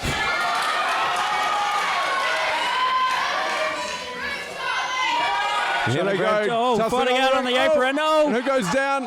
Oh, no, both feet have to hit the ground. And both still in there. Could be anybody's.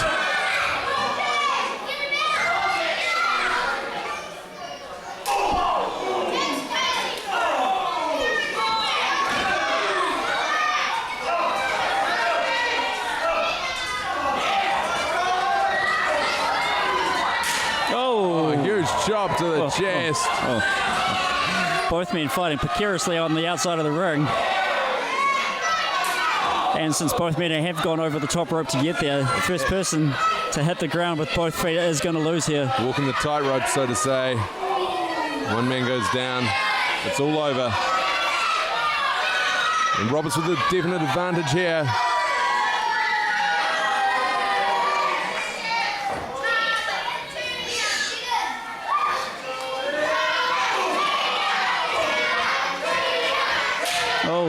Calling Charlie Roberts a cheater, but I'm pretty sure he's a sticks and stones kind of guy. And it certainly appears that way, John. Lining up Casey beautifully. Oh! Like so a cat. close. So nimble. I mean, that's experience right there. Say what you will about the man, but that's why I like him so much. Jax just with those forearm shots. Springboard. Oh, there it is! Our winner! Jax Casey, our first ever winner of the APW Southern Stampede. Absolutely huge moment for him. Ladies and gentlemen, boys and girls. Absolutely huge moment for Jax Casey. Jax Casey!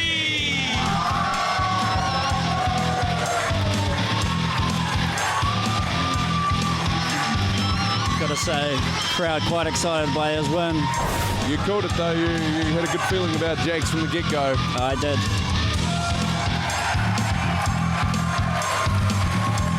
Well done there, man. Great effort from all competitors this evening. That's right, big enduring effort.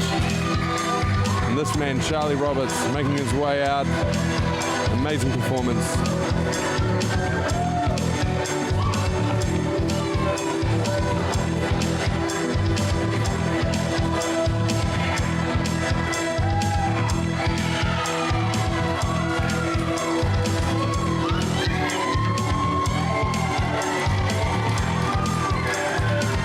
Big things for APW 2016. That's right, it's APW's year. Thank you very much, everybody. I've been John Usher.